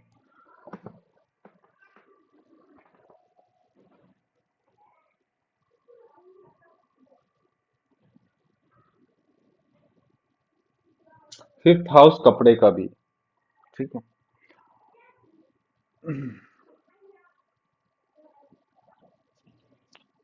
सर कपड़े का जैसे जो ये कपड़े मैंने पहन रखे हैं इसको। पसंद। हम्म, हाँ, पसंद समझ लो, या पहनते हैं, किस टाइप के कपड़े पहनना पसंद है, ठीक जी। है। कपड़ों के मामले में उदासीन हो, मतलब कोई ज्यादा फर्क नहीं पड़ता, या बहुत अच्छे अच्छे कपड़े चाहिए, लग्जरी जो कपड़े होते हैं, जो जैसे राजा महाराजा टाइप, जैसे शेरवानी शादी में पहनते हैं, जी। आ, और क्या बोलते हैं, राजा महाराजाओं के टाइप के वो जो कॉस्ट्यूम होते हैं, या जो वो पहनते थे, तो वो जो महंगे जो कॉस्ट्यूम है, महंगे जो कपड़े हैं, दैट इज 11th हाउस, वो हम 11th हाउस से देखते हैं, ठीक है। इसका जी। देखने का रीजन क्या है कि ये रेमेडीज में काम आते हैं। 5th हाउस जो है हमारा अम्ब्रेला भी है। अम्ब्रेला मतलब छाता, ठीक है। छाता भी जो है, आप यहाँ पे कोई ग्रह प्रॉब्लम कर रहा है तो आप उसे दान दे सकते हैं, ठीक है। ये फर्स्ट अम्ब्रेला, जो अपनी लाइफ का कोई अम्ब्रेला खरीदता है, जैसे प्लैनेट होते हैं उसी के अकॉर्डिंग जो है खरीदता है, ठीक है। कपड़े दान देना, 5th हाउस। मुझे जो ये पता चला था कि ये कपड़े का है, तो जब मैं प्रश्न कुंडली में तंत्र क्रिया वाला देख रहा था, तो जो कपड़े पे तंत्र क्रिया होती है, तो वो चीज कनेक्ट होके यहाँ से आई थी, ठीक है। वो जैसे तंत्र प्रश्न कुंडली में या फिर लगन कुंडली में भी हम देखते हैं। लगन कुंडली में जैसे किसी के लगन में राहु या केतु हूँ, सेकंड हाउस में, सेकंड हाउस में भी ऑटोमेटिकली आ जाएंगे, क्योंकि 8th हाउस है। फर्स्ट हाउस में हूँ, 6th हाउस में हूँ, 8th हाउस में हूँ, 12th हाउस में हूँ, राहु केतु में से कोई भी एक प्लैनेट हो, तो आप समझ जाओ जीवन में कभी ना कभी ऐसा टाइम आएगा जो उसे नेगेटिव इफेक्ट में झेलना पड़ेगा, ठीक है। तंत्र मंत्र आदि झेलने पड़ेंगे, कोई ना कोई बुरी शक्ति साथ में लग सकती है, और भी कुछ नहीं लगा तो नजर ही लगेगी, वो भी बड़ी भयंकर वाली, ठीक है। तो ये जो है ये ईवल हाउसेज हैं। और यहाँ पे मतलब ये अगर लगन में है तो खुद से लग जाती है, 6th हाउस में है तो शत्रु से, 8th हाउस में है तो मोस्टली निकलने बढ़ने से या पूर्व जन्म के कर्मों से उससे लग जाती है। 12th हाउस वाली जो है वो हानि से, ठीक है, वो हानि करती है, ठीक है, वो बाहर से आई हुई चीजें हैं। 12th हाउस बाहर का है, ठीक है, तो वो बाहर से आई, ठीक है जी। तो ये मैंने बता दिया है, ये पूरी यूट्यूब पे नहीं मिलेगा, ये मैंने आपको बता दिया। और इससे ये इतना तगड़ा टूल है नेगेटिविटी चेक करने का, बाकी अगर मैं पढ़ा दूंगा इसे भी, तो अगर क्वेश्चन आ गया ना कि भाई मेरे ऊपर किया कराया तो नहीं है, किसी ने कुछ कर तो नहीं रखा, किसने कर रखा है, कौन हो सकता है, क्या रिलेशन है, कपड़े पे करा है, मंत्रों द्वारा करा है, लोंग से करा है, वो सब आप निकाल सकते हो, ठीक है। ये फेल नहीं हो सकता, ये होता हुआ मैंने देखा नहीं है, ठीक है। इसकी बहुत, मैंने बहुत बार जो है, मतलब हर बार मैं इसे ही देखता हूँ, ठीक है। और ये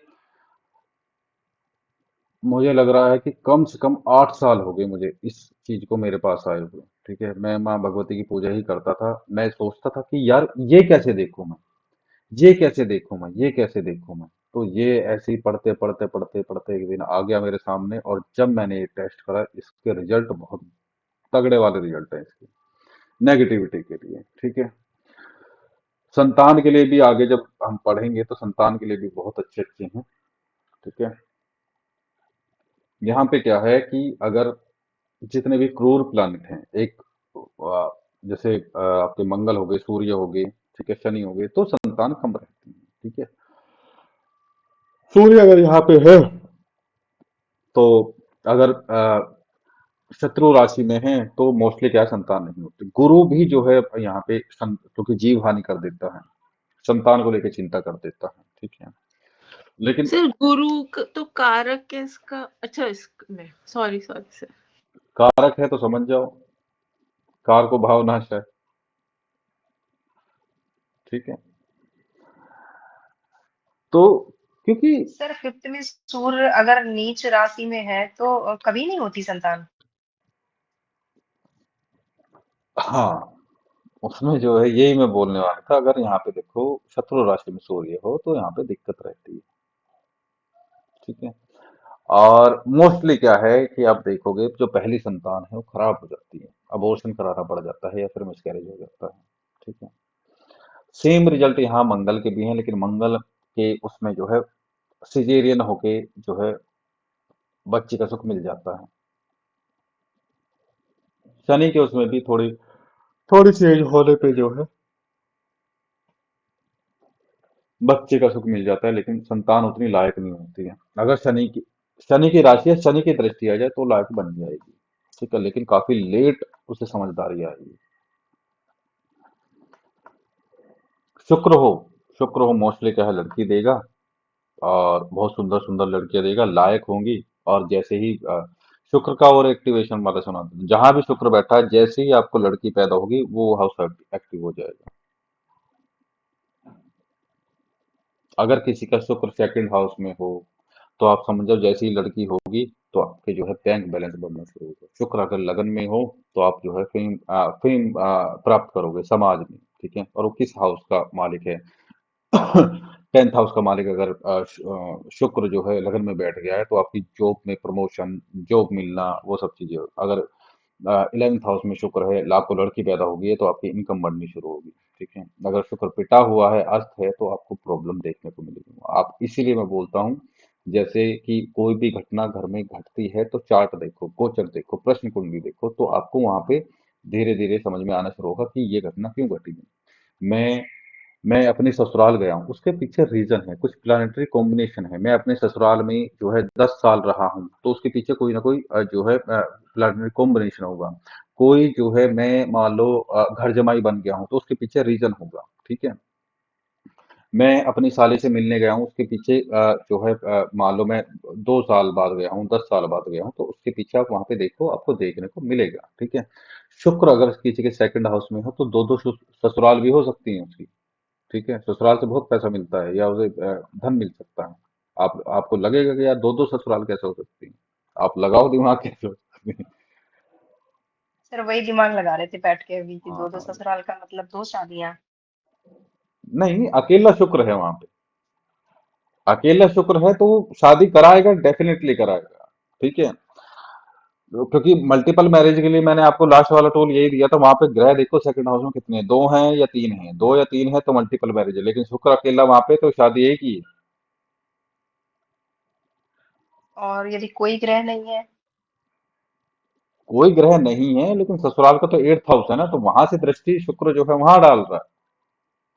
जी। ठीक है, तो ससुराल का हो गया 8th हाउस। ठीक है, तो वहां दृष्टि डाल रहा है। और तो और बाकी जो चीजें हैं वो 8th हाउस पे भी तो डिपेंड है ना। जी।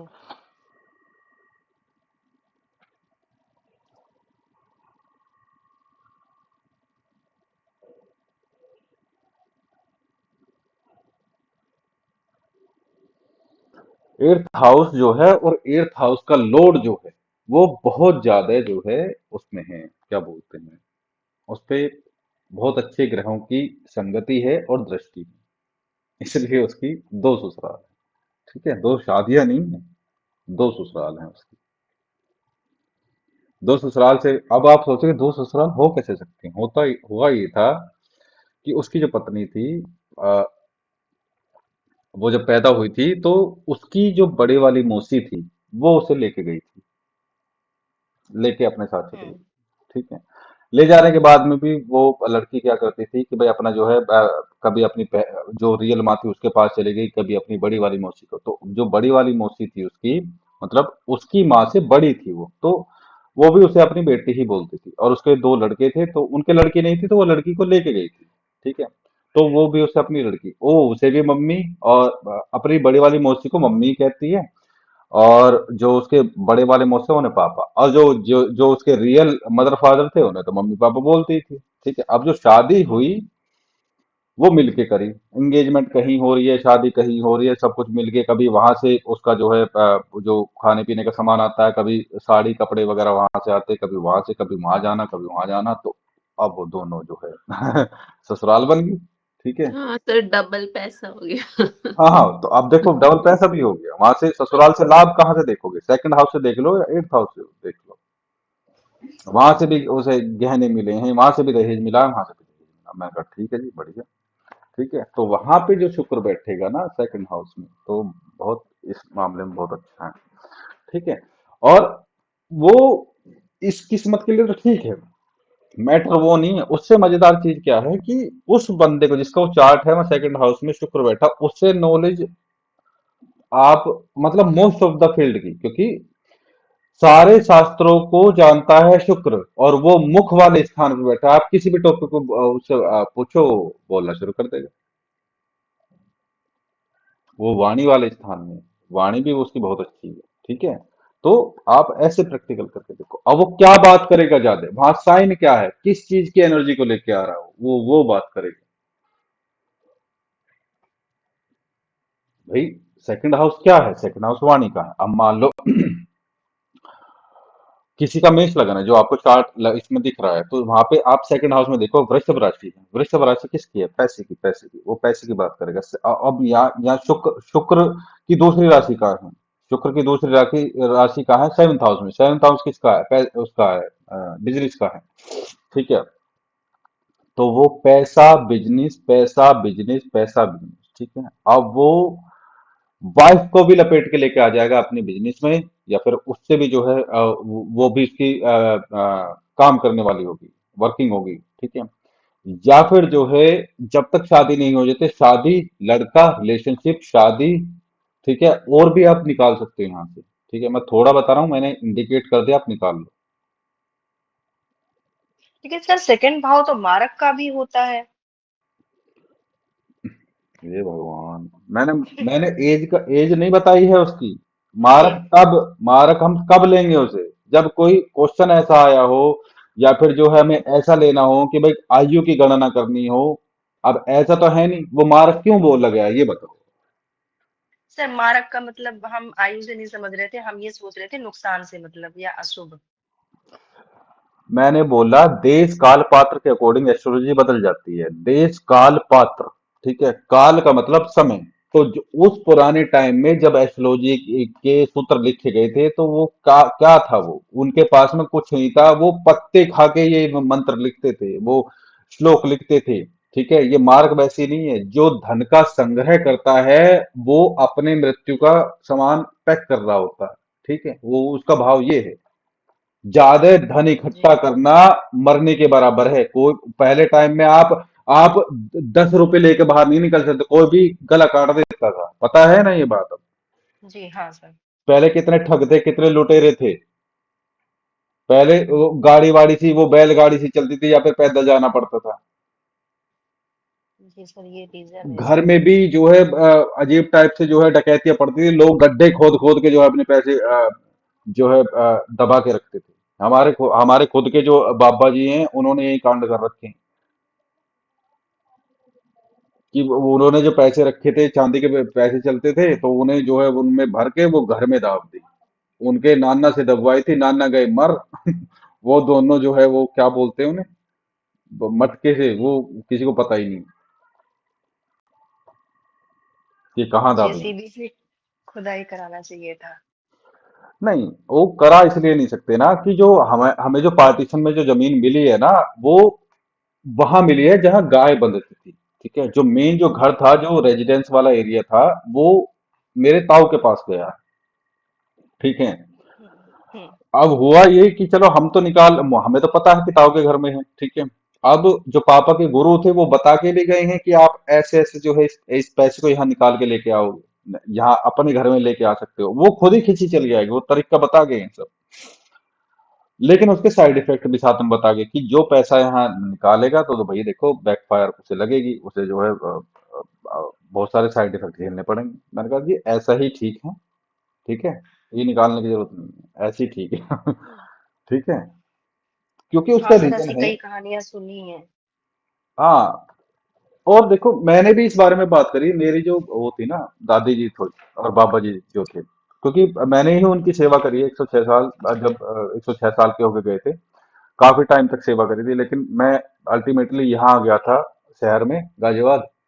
तो मैं लास्ट में सेवा नहीं कर पाया, तो वो खूब मुझसे डिस्कस करते थे, जब भी उन्हें सपने में दिखती थी ना वो चीज, उन्हें सपने में दिखती थी कि वो कह रही है मुझसे कि निकाल लो, माया कह रही है मुझसे निकाल लो, क्योंकि भाई देखो उनकी उनका उनके साथ भगवान शिव थे, मैं आपको बताऊं, ठीक है, और वो उन्हें लेने भी आए थे, ठीक है, भगवान शिव माँ पार्वती उन्हें लेने भी आए थे। तो क्या बोलते हैं, पूर्णिमा के दिन गए थे मेरे बाबा जी जो है, नहीं त्रयोदशी के दिन, और पूर्णिमा के दिन माँ गई थी, तो उन्हें उन्हें वो दिखती थी, मेरी दादी जी को भी और मेरे पापा जी को भी, तो वो बताते थे, उन्होंने ही मुझे तरीका बताया था कि वो जो है ऐसे ऐसे निकाल सकता है कोई भी, और साइड इफेक्ट भी उन्होंने ही बताए थे कि भाई साइड इफेक्ट इसके ये है, मैंने कहा जी हम नहीं निकाल लेंगे, हम ऐसे ही ठीक। तो जी सर। तो वो कहानी नहीं थी, कहानी कब मानी जाएगी, 4-5 पीढ़ी बाद, ठीक है।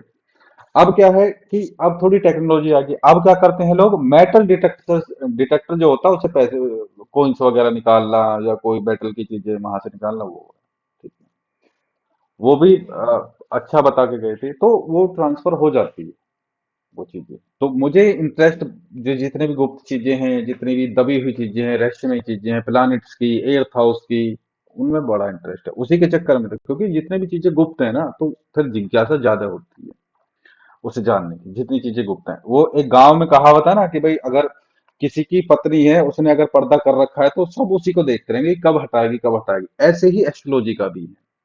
तो जब आप जी सर। इसका जो है इसका पर्दा उठाओगे, ठीक है, पर इसके परत दर परत जब इसके उखाड़ोगे, तो और इंटरेस्ट आएगा और इंटरेस्ट आएगा, ऐसे ही। तो इसी के चक्कर में मैंने एस्ट्रोलॉजी सीखी थी कि भाई ये ज्ञान कैसा है, क्योंकि हम भटके, मेरे साथ में हुआ था, मतलब हमारी फैमिली में हुआ था, मैं किसी के साथ जाता था कुंडली दिखवाने के लिए पंडितों के साथ में। देखो जी, जब शादी खराब चल रही थी उस लड़के की, तो पंडित जी के पास में गए, देखो जी ये शादी तो ठीक नहीं रहेगी, मैंने कहा कैसे नहीं रहेगी, देखो योग नहीं है, बाकी कैसे नहीं है योग, देखो जी ग्रहों के योग नहीं है, आप बस इससे ज्यादा कुछ बताया नहीं, हरिद्वार तक हम जो है वो लोग गए थे। तो मैं भी उनके साथ में एक दो जगह गया, मैंने कहा यार ये ऋषि मुनियों की है जो ये कहानी, ये व्यर्थ नहीं हो सकती, कुछ ना कुछ तो है। तो उस टाइम पे तो नेट भी नहीं था, तो फिर कहीं से पता नहीं कैसे करके मुझे एक बुक का नाम पता चला कि भाई ये जो है एस्ट्रोलॉजी की बुक है, फिर वहां से एक बुक खरीदी, उसमें लास्ट वाले पेज पे और कई बुक का वे खरीदी, पढ़ता रहा 4-5 साल तो ऐसे ही गुजर गई।